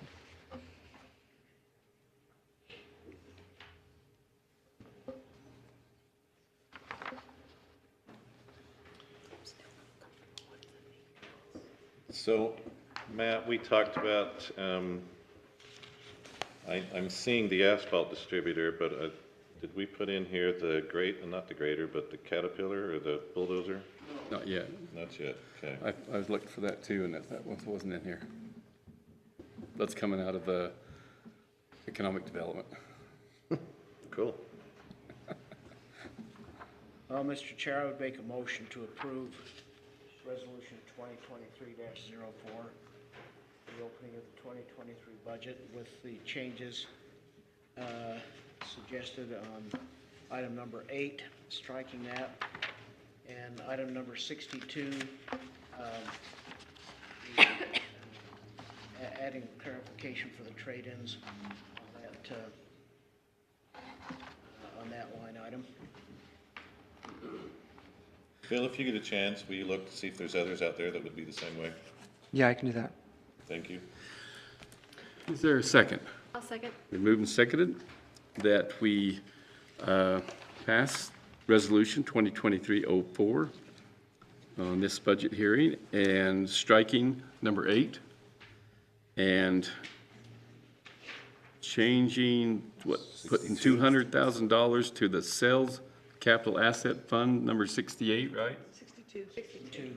Oh, I thought he said that. Oh, so it's number 62, but we'll add 200,000 Okay. to the sale of capital assets. Okay. Is there, and moving and seconded, is there any discussion? Hearing none, we'll proceed to vote. All those in favor say aye. Aye. Any opposed? Nay. And I will say nay, too. But, Thank you. Then why didn't you discuss it? what's that? We did. Oh, did you tell me the things you don't agree with? The trucks. Okay. Yeah. Any, okay, at that point, let's go to 11A.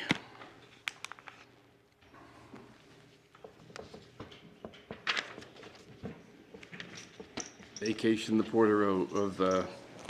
portion of the road, ordinance 2023-07.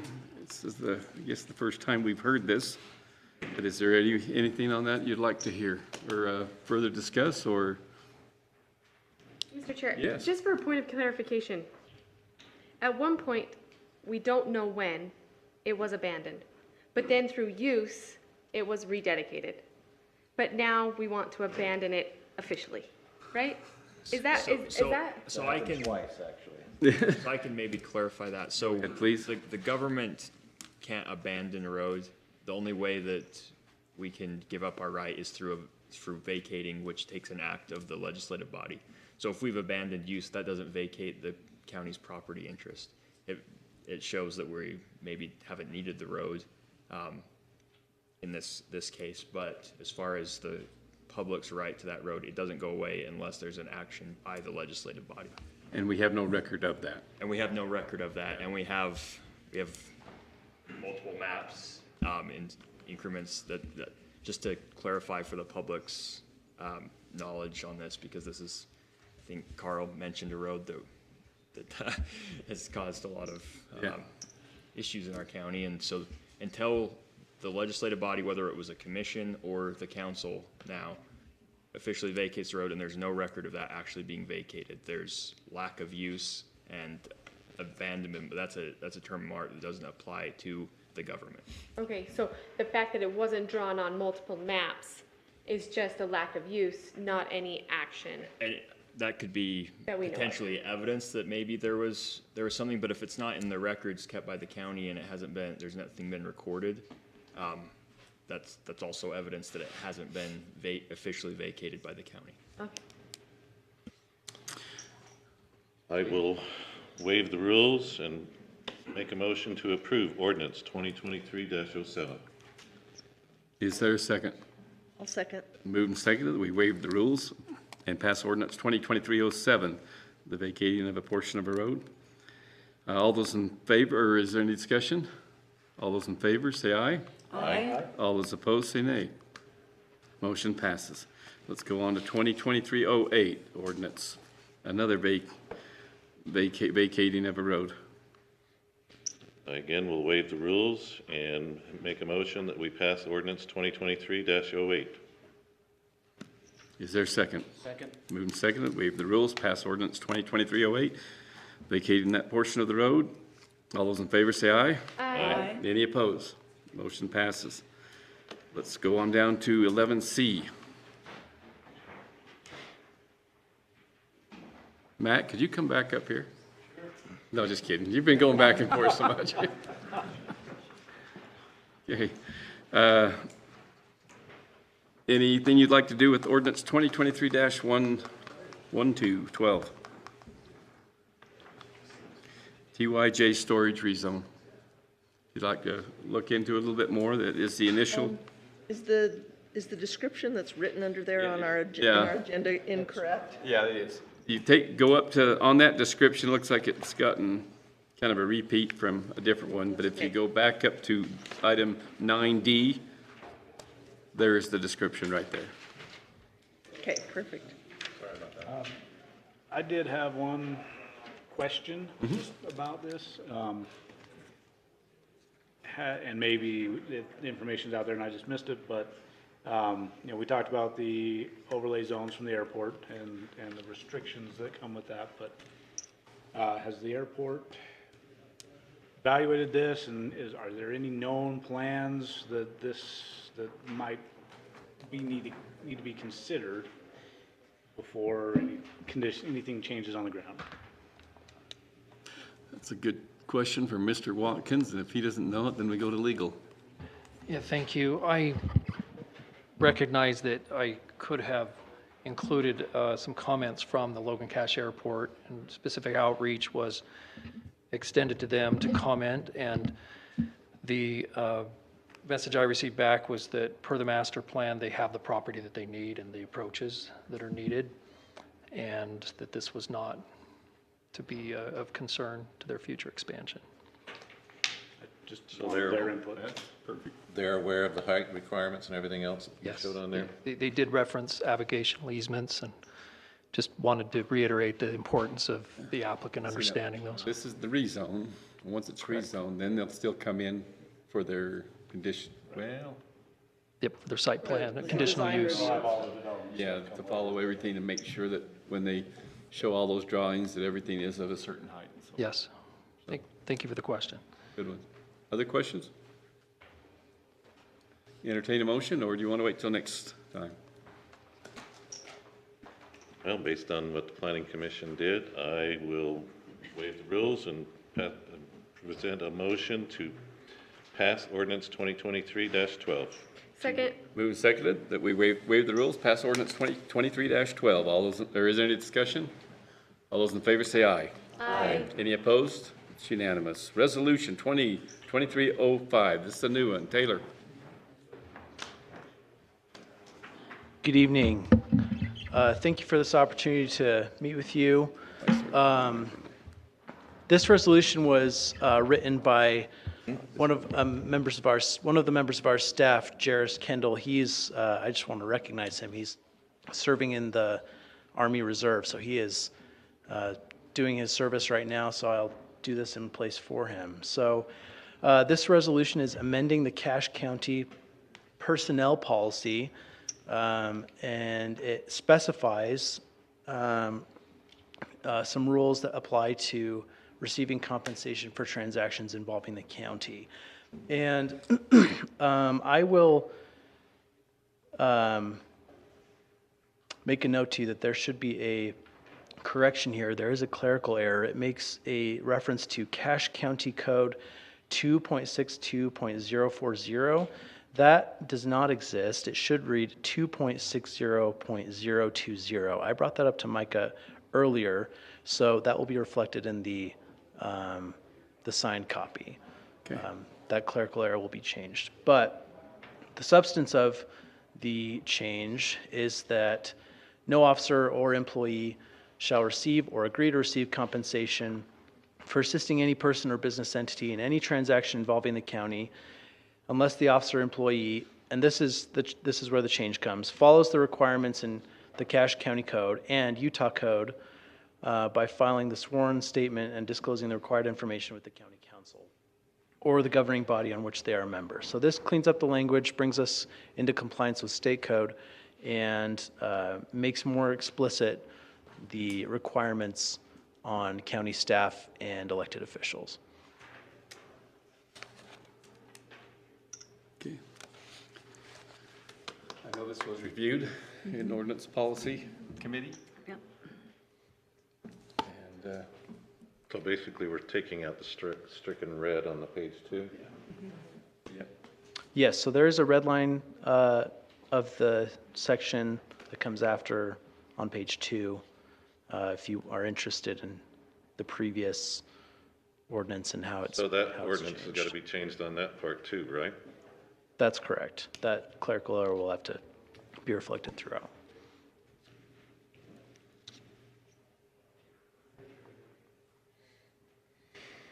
Okay. You guys vetted this like crazy? You're good, huh?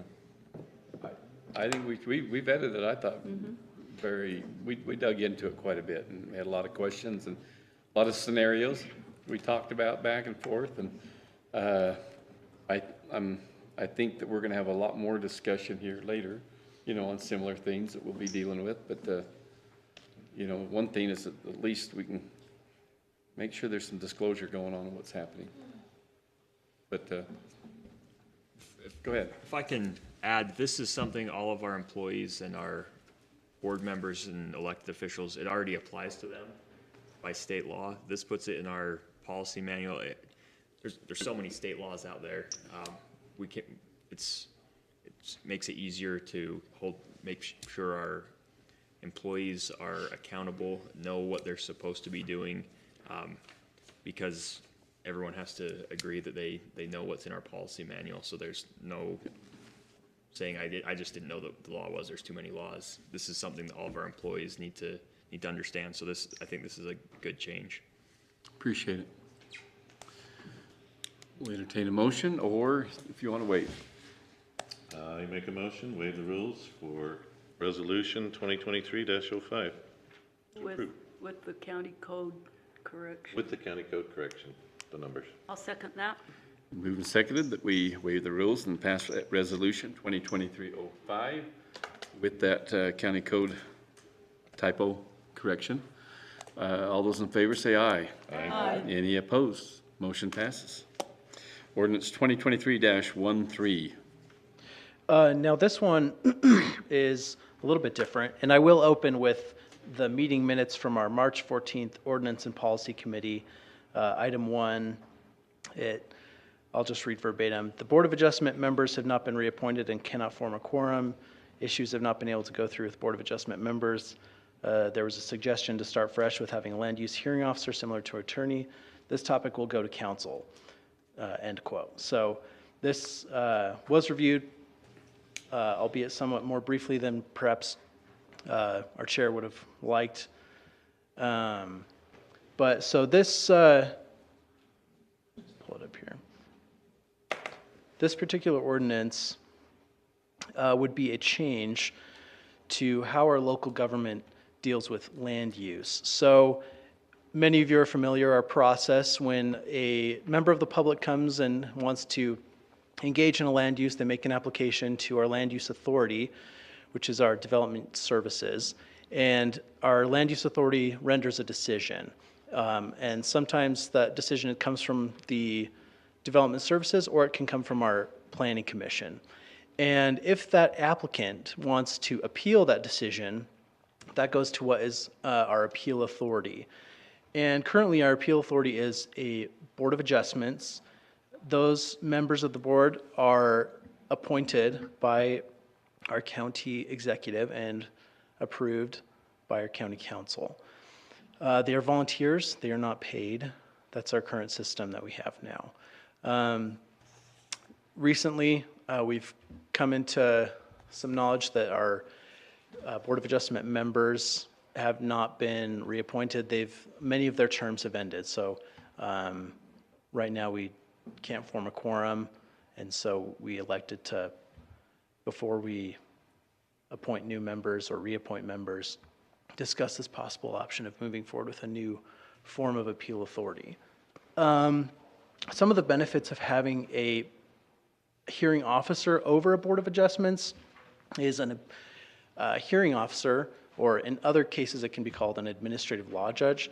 Generally, it's a person who has legal training, an attorney, or someone who has experience in that field, who is able to come and hear the appeal and render a decision based on the law. And, excuse me. So generally, hearing officers are more likely to make determinations based on the law, and they create better records because of their training. A Board of Adjustments is actually kind of an antiquated appeal authority. Not many counties in Utah still have one. The Utah Local Governments Trust has advised moving away from that model because generally, when issues go up on appeal to the district courts prefer to have that enhanced record, and those rulings tend to be more according to the law rather than according to opinions. Some of you have actually served on the Board of Adjustments before, so you have some experience there. And so this ordinance would be amending 1702 of our code to change that appeal authority to a hearing officer. So let's talk about that part first. I know that you would probably like to have some discussion on that, and then we can move into this, the second ordinance that's being changed by this. If you'd like. What did you say? Do you have any questions or? Say that again, that last statement? Yeah. Yes, so this ordinance is amending two parts of our code, 1702, which is our land use code, and then it's amending section 2.205 of our code creating an appeal authority for our recorder. So some of you may be aware that our Utah State Legislature this past session created a board of records to create standards for recorders across the state. Part of that legislation requires that counties create an appeal authority for when an applicant wants to appeal a decision of the recorder up to a higher authority. So we have to create a new appeal authority. This new appeal authority, in this particular proposed ordinance, would be a hearing officer as well. So two different people, one to do the. Can be. Or it could be the same person. So just an attorney or someone with legal experience who would contract with the county to hear these appeals and render decisions. So go to page 2 down at the bottom. Are we Yes. talking about this appeal officer here when it says director? Or what are we No, that's our Director of Development Services. Where we're talking about the appeal authority, that will be, if you go to page 5, there's a table for our land use authority actions. And this land use hearing officer would be hearing appeals and variances. And the land use authority appeals. How come variance is in there? I didn't think we ever did a variance. That's what's reflected in our current code. Some variances don't go to the director. I haven't seen one during my time here, but some variances do under our code. What about CUPs? Conditional use permits would go to this hearing They're not officer as listed. well. So, so general appeals, that's what that would fall under. But the first land use authority that would see a conditional use permit would be the Planning Commission. And if you appeal their decision, it would appeal up to this land use hearing officer.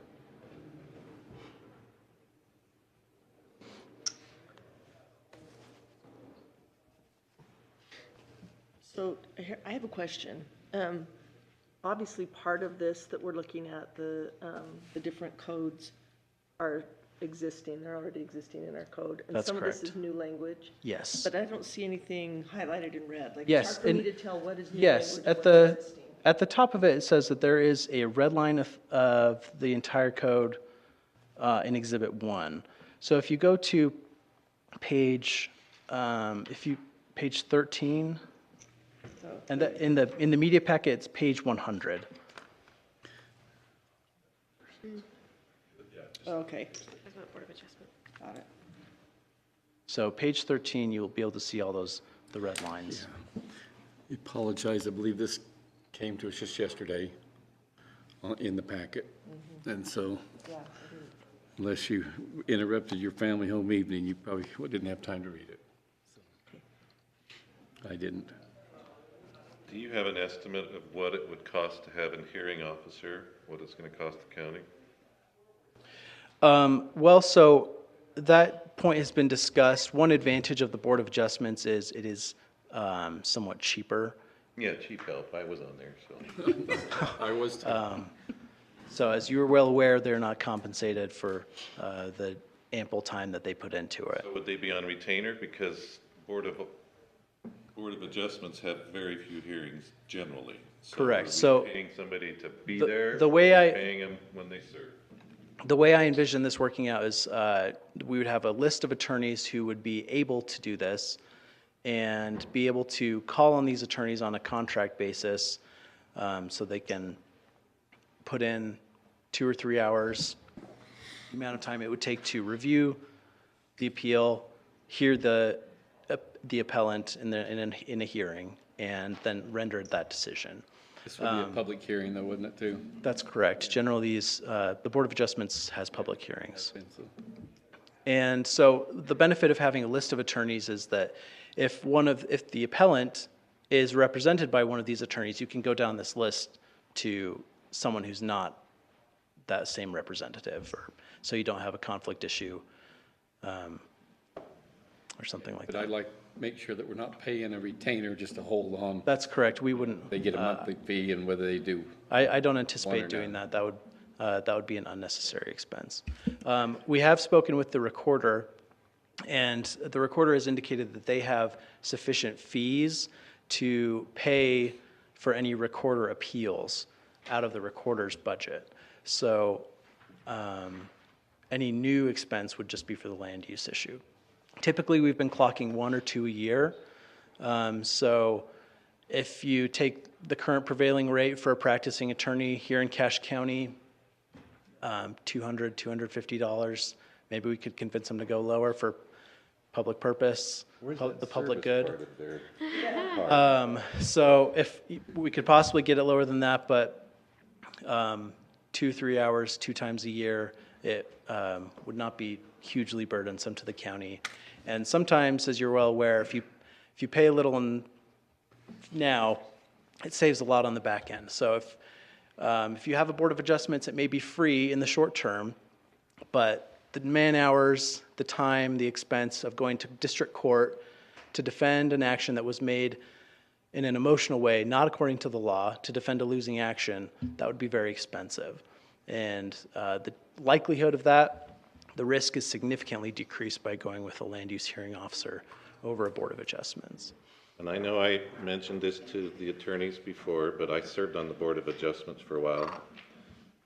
I sat through one part where we went to court, but I always felt the Board of Adjustment did. My concern with this is we're removing more of the citizens away from an activity or something where they get to go. I mean, I felt as a Board of Adjustment that they saw some of their peers here rather than, it's almost like going to a judge. You're saying it's an attorney or a law officer on there.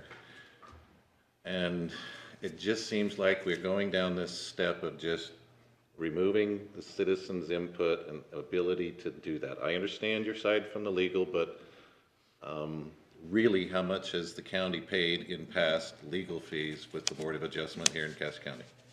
Well, if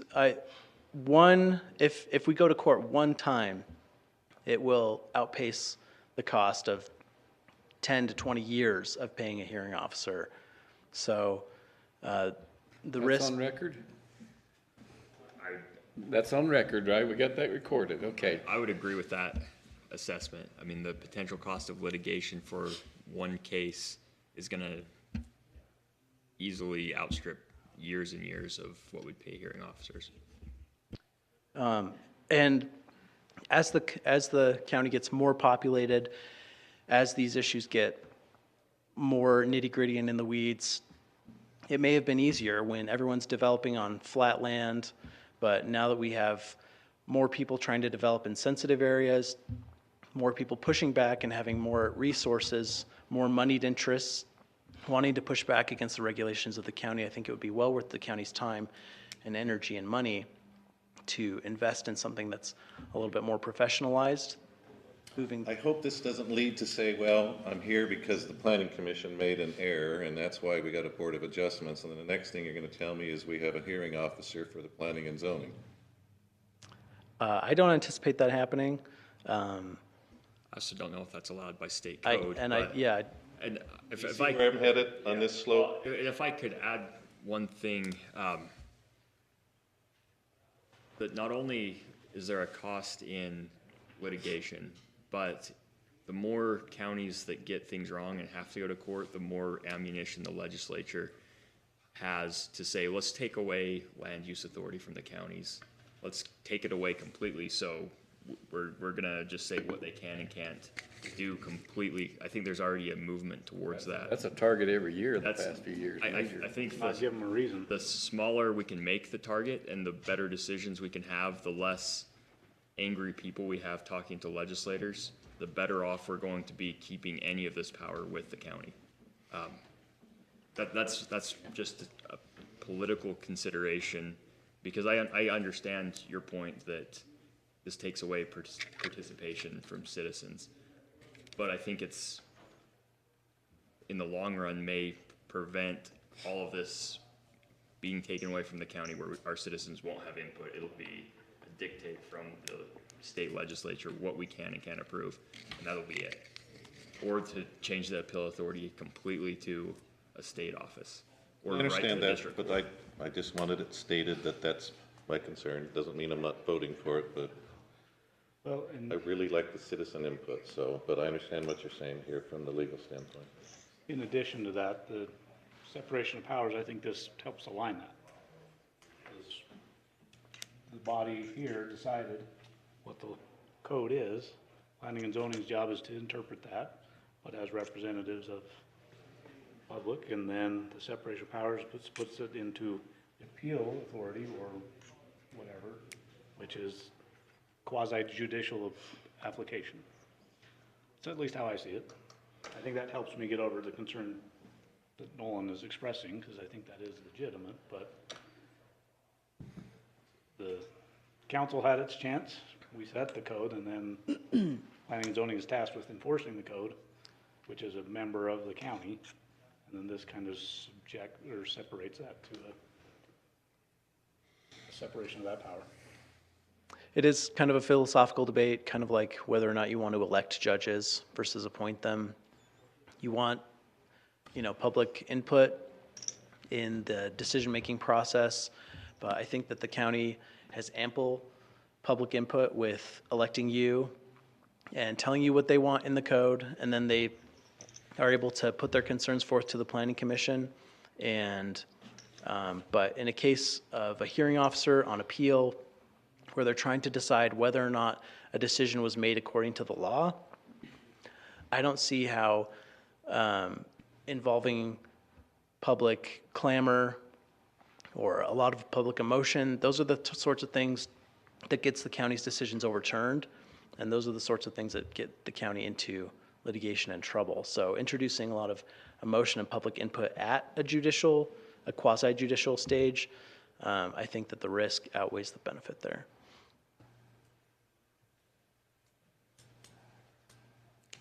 You bet.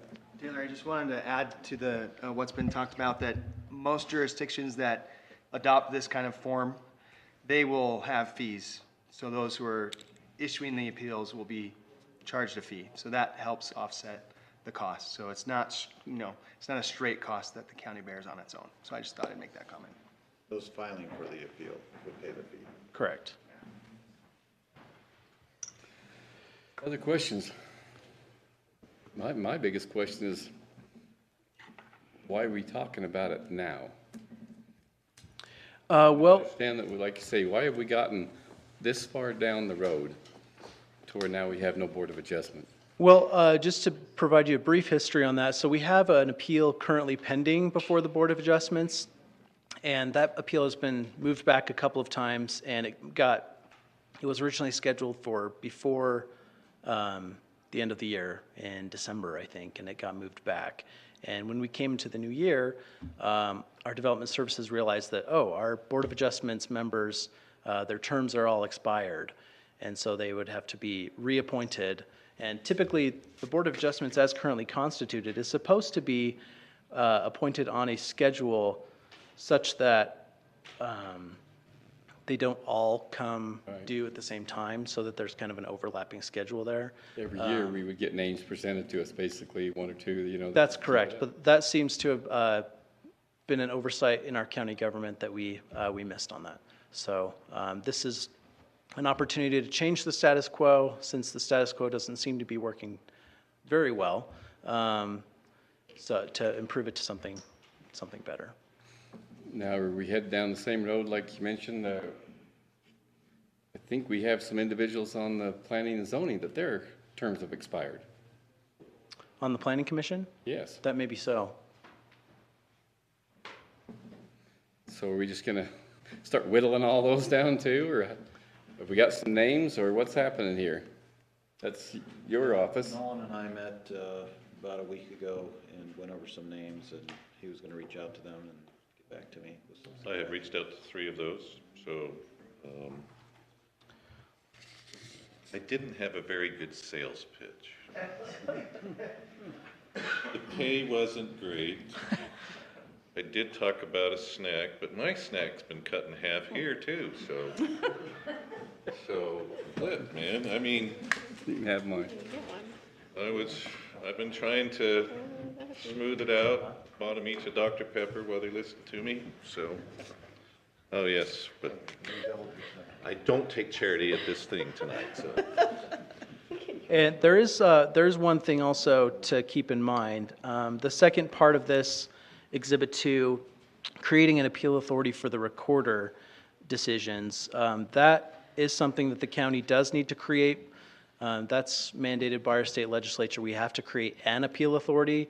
It doesn't necessarily have to be an appeal officer like is presented here. That's just, that would be a convenient way to just get it all together in one. And we do have to make a decision on an appeal authority. We have to get it set up by July of this year. So we do have some time to keep thinking about it if you decide not to pass it today. We do have some time to keep thinking about it, but not infinite time.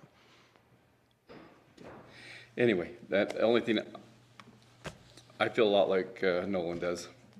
Yeah, you know, that volunteerism, that opportunity to serve in county government, city government, whatever. I think everyone needs to take a shot at that, but it is getting harder.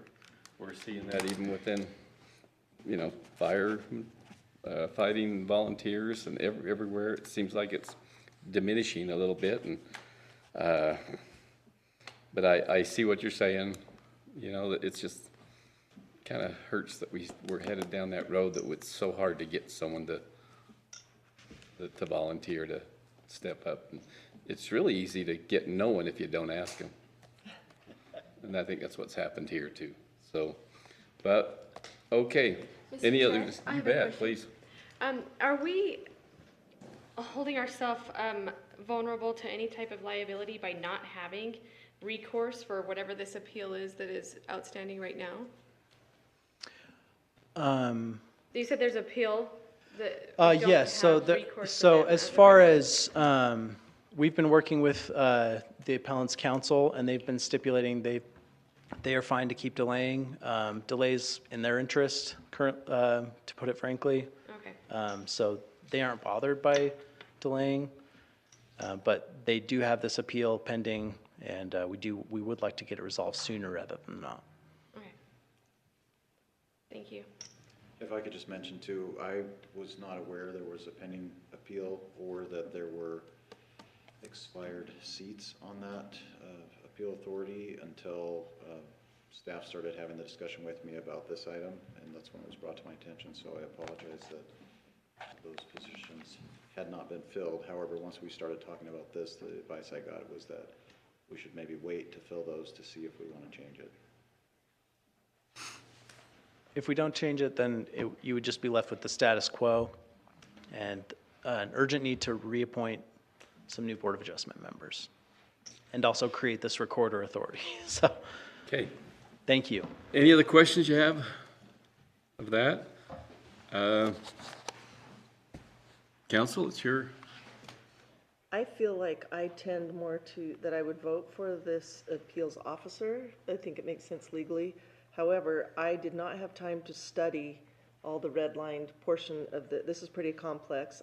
So my personal opinion would be to wait 2 more weeks to vote on it so that I have time to look through all of the language. I think there's a lot of language that needs to be vetted by us. And that's my, but overall, I think I like the idea. I would probably support it. Other discussion? Thank you.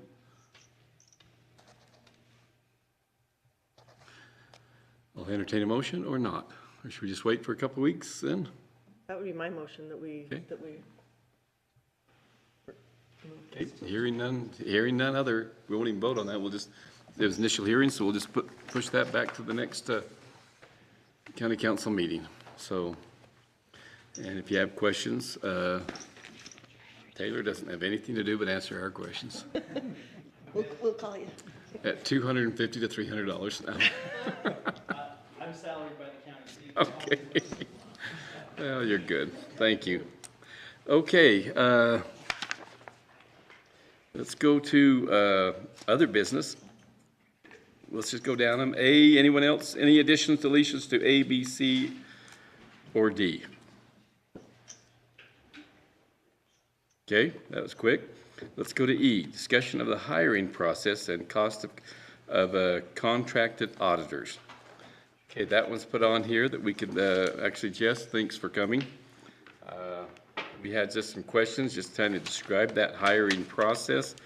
I know some of the concerns that people have reached out to me about was just why we're traveling so far to get an auditor. So go ahead and explain. All right.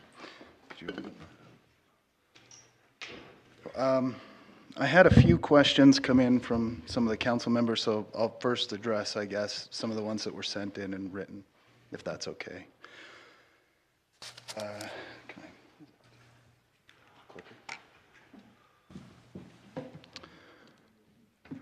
So here's the easy to understand conceptual view of how the county executive form of government works. If somebody asks me, this is what I tell them. This is on our website. It's straightforward because it represents similar to the federal government, state government, but the reality is a little bit more complex. So the county executive council form of government, everybody holds a little bit different auditing powers according to Title or Chapter 17 of Utah State Code. The council can audit, the executive can audit, and the clerk auditor, well, the auditor as it's spelled out, but the clerk auditor in our case holds auditing powers. The only one that's really spelled out for performance audits in state code is the auditor, but everyone has, arguably the powers to do different things. So it's a little bit more complex than what you might think. So some of the questions that came in were how many internal audits were performed in the last 3 years. In 2020, there was one that we know of. In 2021, there were 2. In 2022, there were 4. And I'll just make clear, I came in at the end of 2020. I didn't perform any audits that year. There was 1 performed prior to me taking office. 2 in 21, 4 in 22, and then January to present, we've performed 3. So who performed the audits? What were their credentials and what were the fees associated with that? So from 2015 to 2020, I can't tell you the number performed, there's no record, but they had a CPA who was contracted, and essentially they were, what would a lawyer call that if you were on? Retainer? Retainer. So they were essentially on retainer, and won't go too much into that, but they were paid whether or not work was performed. And so when I came in, that was one of the things I changed. I first did that by putting people on part-time, so we brought them in as part-time. But honestly, the pay was low. I think we only paid like $32 an hour. The going rate for a good auditor or a lawyer is, as they said, $200 an hour. These were people who were just doing it out of the goodness of their hearts. They wanted to help the county. They came in, we did 2 of those. We had a CPA start at the end of the year 2021, but very little billing. We also had some communication experts at the end of 2021 who started, and I put their credentials. You were here 2021, right?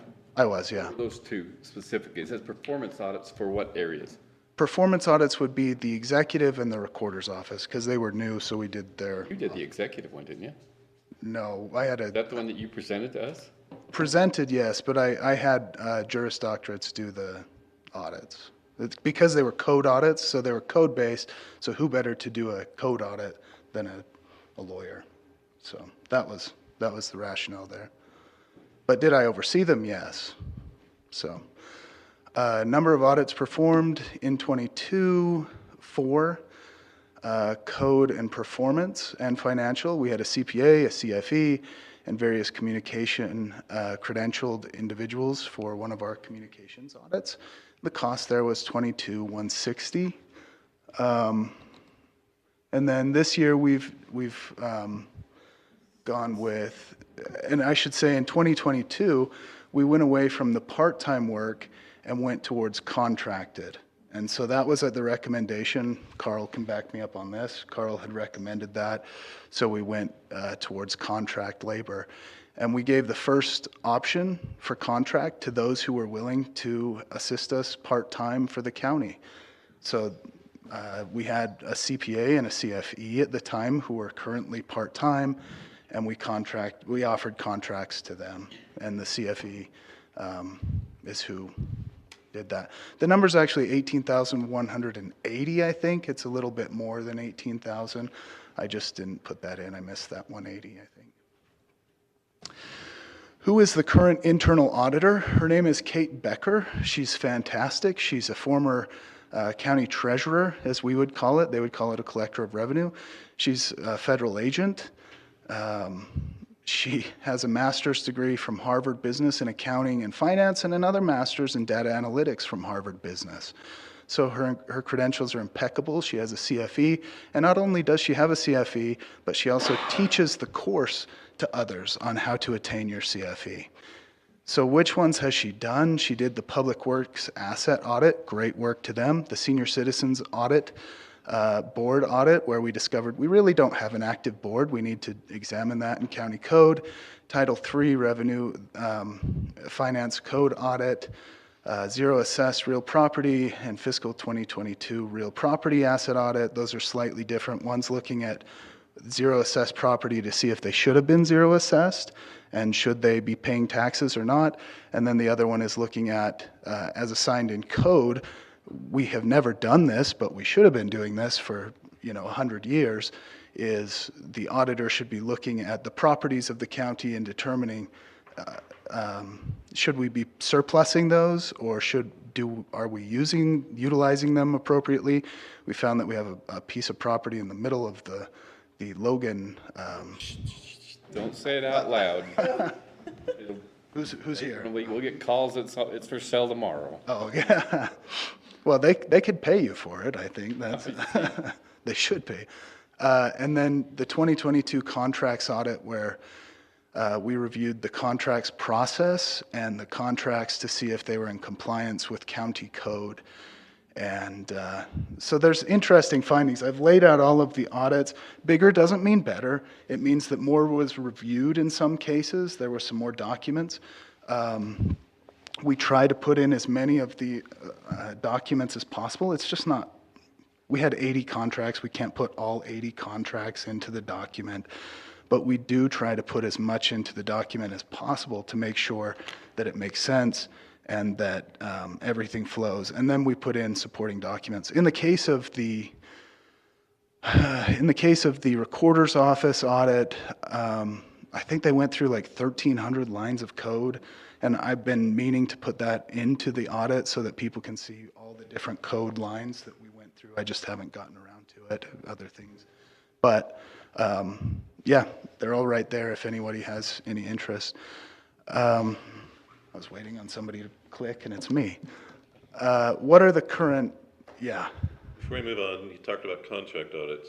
Did you go to each department and say, here's a contract, or how do you find the contracts that you're auditing?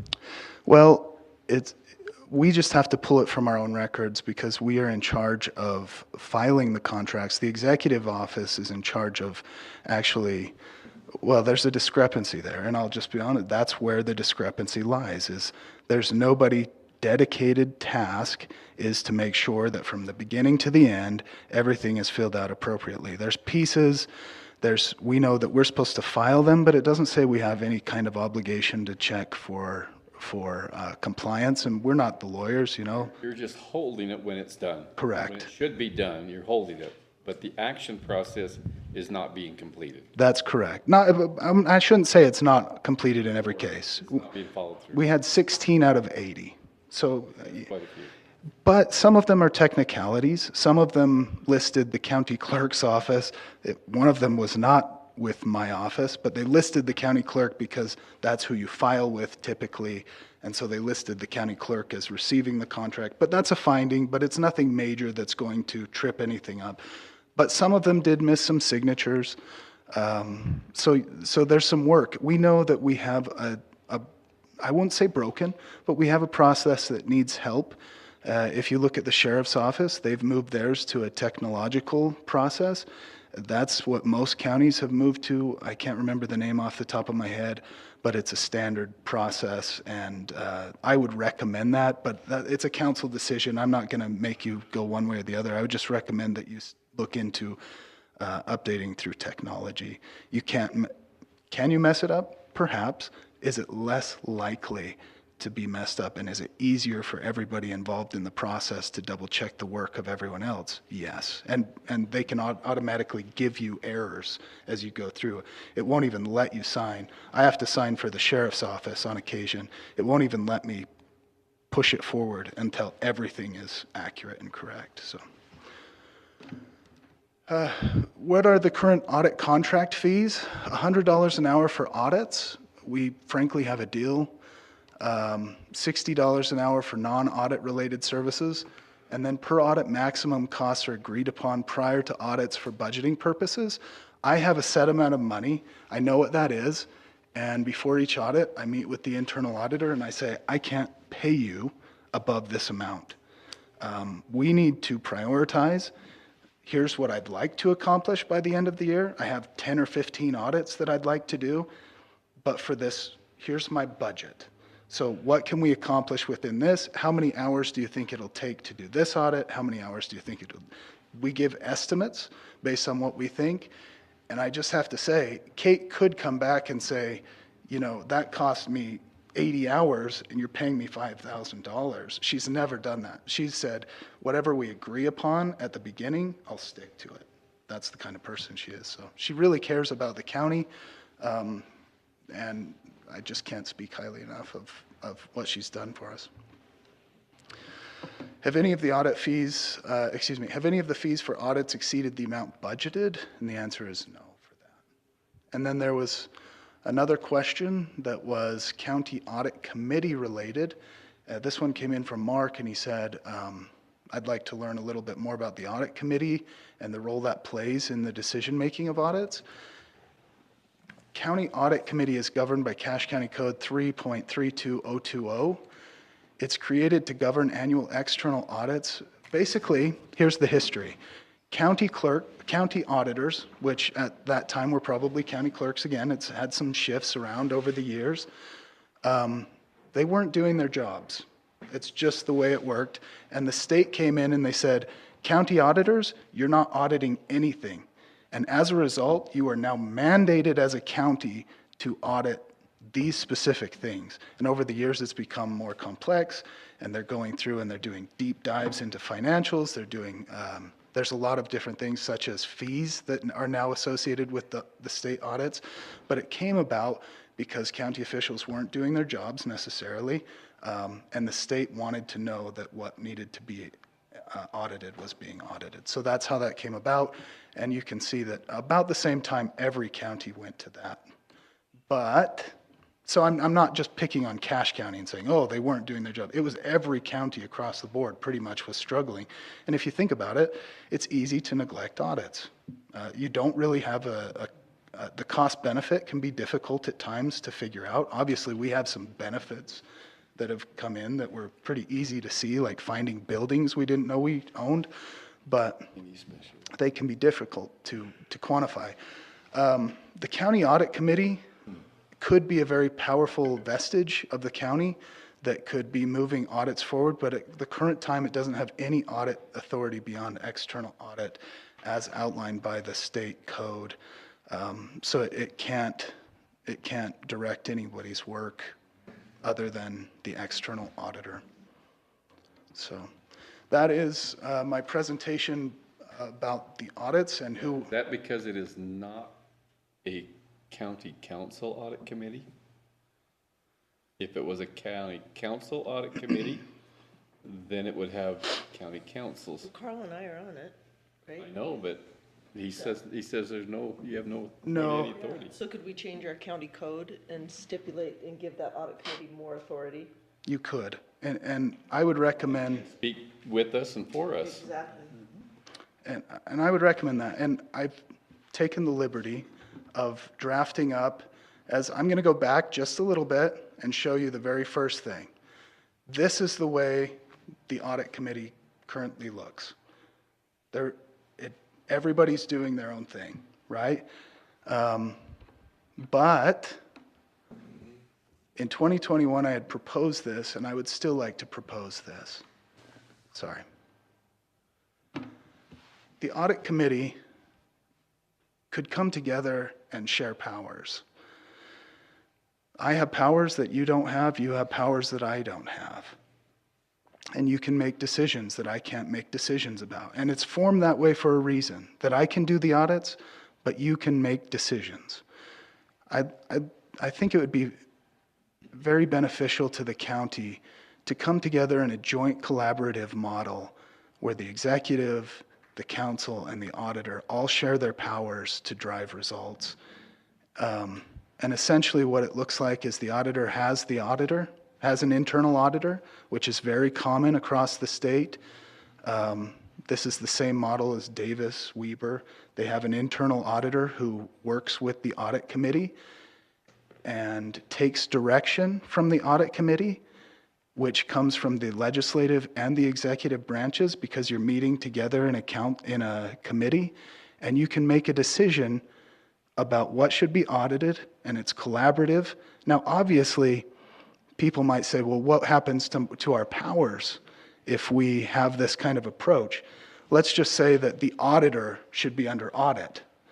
I'll use myself to throw myself on this. Let's just say we want to audit the auditor. You cannot give your powers away. So just because you say, yes, audit committee members, you have the authority to direct the auditor, internal auditor, it does not change the fact that as a collective group, the county council or the executive can direct an audit on their own accord. So I just want to make that clear, that no matter how collaborative it gets, you always retain your powers. So I even came up back in the day with like a draft of what it could look like, and I came up with a mission statement and a vision statement, and I mean, I was pretty gung-ho right off the beginning, and then it's fallen to the wayside a little bit, but I still believe firmly that if you were to put this in, it would be the best thing for the county. So that's my presentation. Thanks, Jess. Thank you for answering all of our questions. On the one side, it said you audit the budget. Well, that's the perfect world, right? Is we all actually have budget requirements in our auditing powers. The council is an auditor of the budget. You set the budget and you audit it. That's why it's sent to you every month so that you can review it. And the auditor should also be involved in that. It's not been a standard practice. It's never been asked. We'd like to get to a cadence, and if that's what the council requests, then I would be perfectly fine setting up a cadence to audit the budget. So I'd be more than perfectly fine. I'd be ecstatic. Thank you very much. All right, thank you. Any questions, other questions for her? How many audits are you mandated, or are you mandated? What's what and how many? Because we saw the numbers vary between the years. There's no mandated number of audits that need to take place. There are some in code that, well, that's not true. I believe every year we should be doing a financial. I would like to get to that point where, and I'll be honest with you, one of the limitations is our budget. It has actually gone down. So as you saw in 2015, we were allocated $40,000, and then over the years, it's just kind of gone down, and now we're at, I think, 30,000. And so we still have a little bit of room for auditing. And if council says you would like me to use the remaining budget for the financials to review that, we can do that. In fact, I'd love to have this conversation. You email me what you think you'd like. I'll take that, or send your audit committee members to the next audit committee, and we'll run with that. So, yes. Jess, how or where did you find Kate? Kate was actually giving a presentation at NACO. NACO is National Association of Counties. I had never met Kate. I attended as the auditor, the conference, and she was giving a presentation on fraud, waste, and abuse. She's done audits all across the globe. And afterwards, I went up and I said, is there any way we can work out a deal? And, she said, well, I'm not going to give away my audits, right? And so that's why we can't afford to do a ton of audits. We're not doing, but at the same time, I would like to say the things that Kate has done for us, take a look at every other county in the entire state. They're not doing them. These are unique. The state has even, it's caught the state's eye for the state auditor's office, and they've, it's not like we're receiving an award of like, great job, but they have reached out and said, we think you're doing a good job with these audits. We've taken a look at some of them, and good job. Keep going in that direction. So we're trying, we're pushing hard for a county of our size, especially. This is unheard of. Nobody below us has this type of an audit schedule going on. So, and most above us have a full-time internal auditor who's doing this aside from their elected officials. So anyway. If you count the property that we got as a result of her audit, it's more than paid for itself because we have established ownership over a piece of property that we didn't know we had because of her efforts. She also is performing an audit for Box Elder County right now, and also Yellowstone County in Montana. And this will interest you. Her husband's a farmer in the middle of Missouri. And she said, I do this so that my husband can farm. So that's what I should have married, an auditor. Yeah. One question I had is that did you look closer to keep some of this money even within Utah? Yeah, and that's why we went through this to see who was serious about working with the county. So that's why we first went with part-time to see who really wants these contracts, who's willing to come and work for us for as much as we can pay you for a part-time role. And we did offer somebody else local, and they just never followed through with getting the contract. They probably thought we were just going to give them the same rate, but no, that's a joke. We offered higher. They just didn't contract. They were busy. But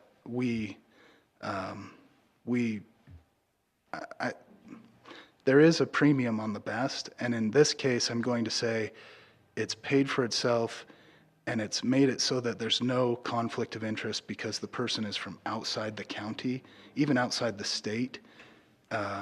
Didn't know anybody. I think one person in the entire county is all they knew coming in, and so the conflict of interest was less than almost anyone we could get within the state. And we've had that come up. I've had to investigate conflicts of interest, and we haven't had a single complaint with this auditor, so that's.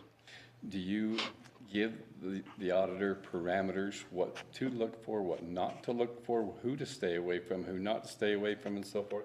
So the way that works is I try to keep all political influence out of it. So what happens is I say, say one of the audits we want to do is the Airport Authority Board, or the airport. I need you to audit this. I would like you to look at contracts associated with this, land use, is the board set up correctly, and then I'm out of it. I only review the final paper, similar to the state auditor, to make sure that all things are properly redacted, that formatting is correct, that they have done all the investigative work that should have been completed, and I'm pretty much out of it. We do have to notify the county executive because we cannot do a performance audit under our own auspice. That's one of the things. This is where I was talking about we all have different powers. I can't do a performance audit under my own auspice. I have to work with either the council, it could be the committee or the executive. And so we've been leveraging the executive for this, but it's a notification. He doesn't get involved. It's notification, can we do this? This is what we'd like to do. Yes, that's it. So. Yes, I have a question. Aside from what she charges to do the audits, how is the county, or are we paying for her travel here, when she's staying here, or anything like that? Are there any added costs to her coming to do the audit? No, she has not been charging us for any of that. An auditor could build that in to their costs. Kate has not done that. How long was she here doing the audit? It depends on the audit.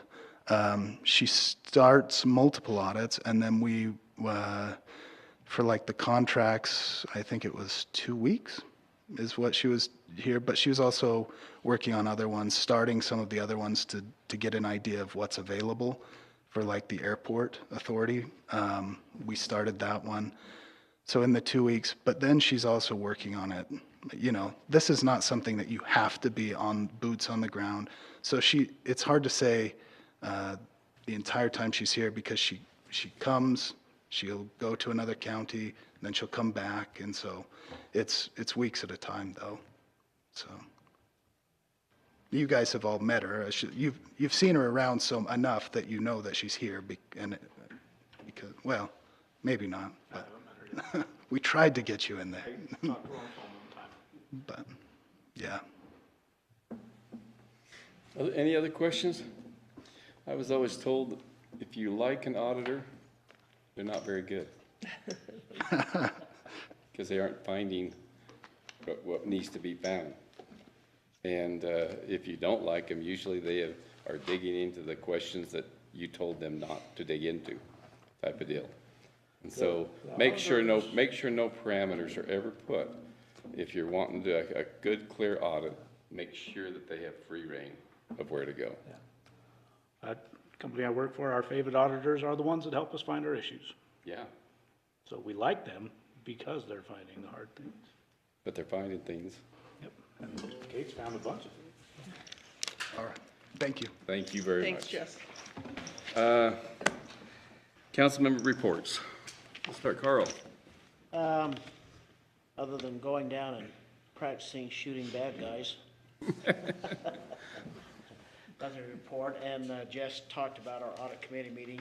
It went really well, and Kate wrote up a really good and detailed report, letting us know what we need to take care of and what we need to fix. So that's all I've got. Okay. Sandy? Same thing. I went down to practice shooting, and I'll just say how grateful I am for real policemen and people who are willing to put their lives on the line, because I was woefully inadequate and mostly just scared. So that was not good. Thank you. Yeah, same, I was able to participate in the same thing, and I'm grateful for the opportunity we had, the extension of the invitation from Dane's office to go and do that again. I've done it before, 6 years ago, whatever, and it's impactful, and I think it's a great tool for law enforcement to be able to get as close to simulating situations they're asked to endure or participate in, depending on how we want to address it. But we had a budget committee meeting yesterday, and there's lots of discussion there. We talked about getting the minutes available, so that'll be coming out. I'm grateful for the appointment of the appointees to the library committee accepting. I think that'll be great. The library committee should be fully staffed now, or whatever you want to call it. So, what I know. Just reporting that Carl and Sandy and I met with Mayor Daines this past week and had a good update on some things. They're talking about eventually getting a Logan outdoor recreation complex, and told us some plans on that. She also talked to us about green waste, and she wanted us to know there may be a possible fee for collecting green waste.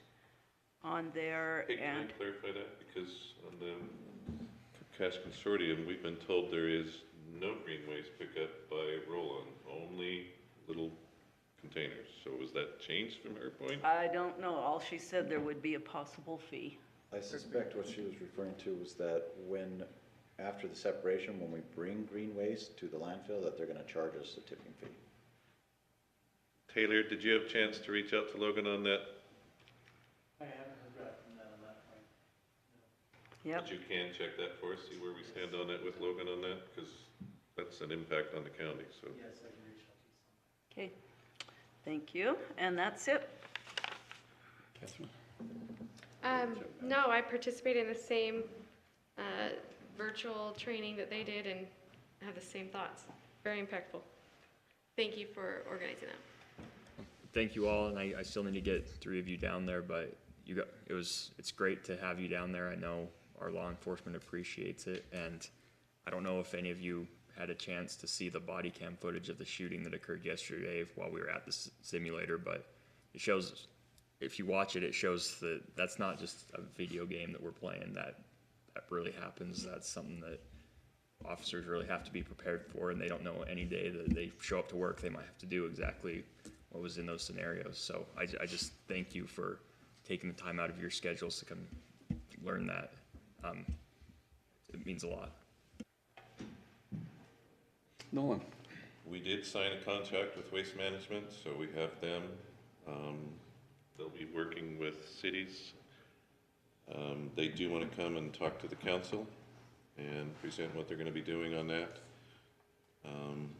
So I think that would be good for everybody to hear that. And have we got a time set up where the council and the planning commission is meeting? That was the 11th. Is it the 11th we're having it?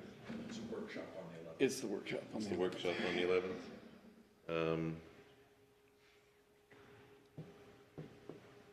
11th. I don't know who else got this from the Division of Natural Resources on water. Did anybody else get that? Is that what this is? I haven't opened it. It's wanting to buy back some, but anyhow, I think somewhere along we ought to have the Division of Water Rights come in and talk to the council, because there's some things coming down the pipeline that. But we heard that. Yep. Huh? Yeah. Coming down the pipeline. So. It's not all water. No. I think BS stands as part of that part there, so. Beyond scope. Yeah, right. Beyond scope. Okay, that's all I have. If you do have names for people, I guess we'll try to, for planning and zoning, or if we replace, we got one that we need to replace. If there's some within, and I'm one of those that I really want them to have a vested interest on that. In other words, someone that actually owns property or actually has a vested interest in unincorporated Cache County. Okay, that's what I wondered. Does it need, You is know, it it here doesn't in their have to be, districts, or- it doesn't have to be, but yet, that's all they deal with, right? Is unincorporated Cache County, and I hate to put a committee of hate to say a bunch of city dwellers, but, making decisions in unincorporated land, so. So you have to have some of those, I know, Executive Zook and deputies, executive would be happy to take those for under advisement there, so. The one that we're missing, we have kind of thought it would be coming from the south end of the valley, so that's why I've been putting names on that to represent, we're trying to get a geographical. Well, we can get the north ones to step up. What's going on here? Well, you guys have thin air up there, so. Anyway, and then my last thing here is and I'm not sure how to handle this, but I am going to rescind my signature on the financial report on 3/14/23 for right now. I signed it and I want to rescind that signature and look at it deeper. So I found some things that scares me. So, okay? And we'll just go after those and maybe bring that up and we'll sign it another day. I guess do I just rescind it like that? Can I do that legally? You tell me. I think you can rescind it. It hasn't been given to the clerk's office yet, so. Okay, so anyway, other than that, any other questions? Well, We're adjourned.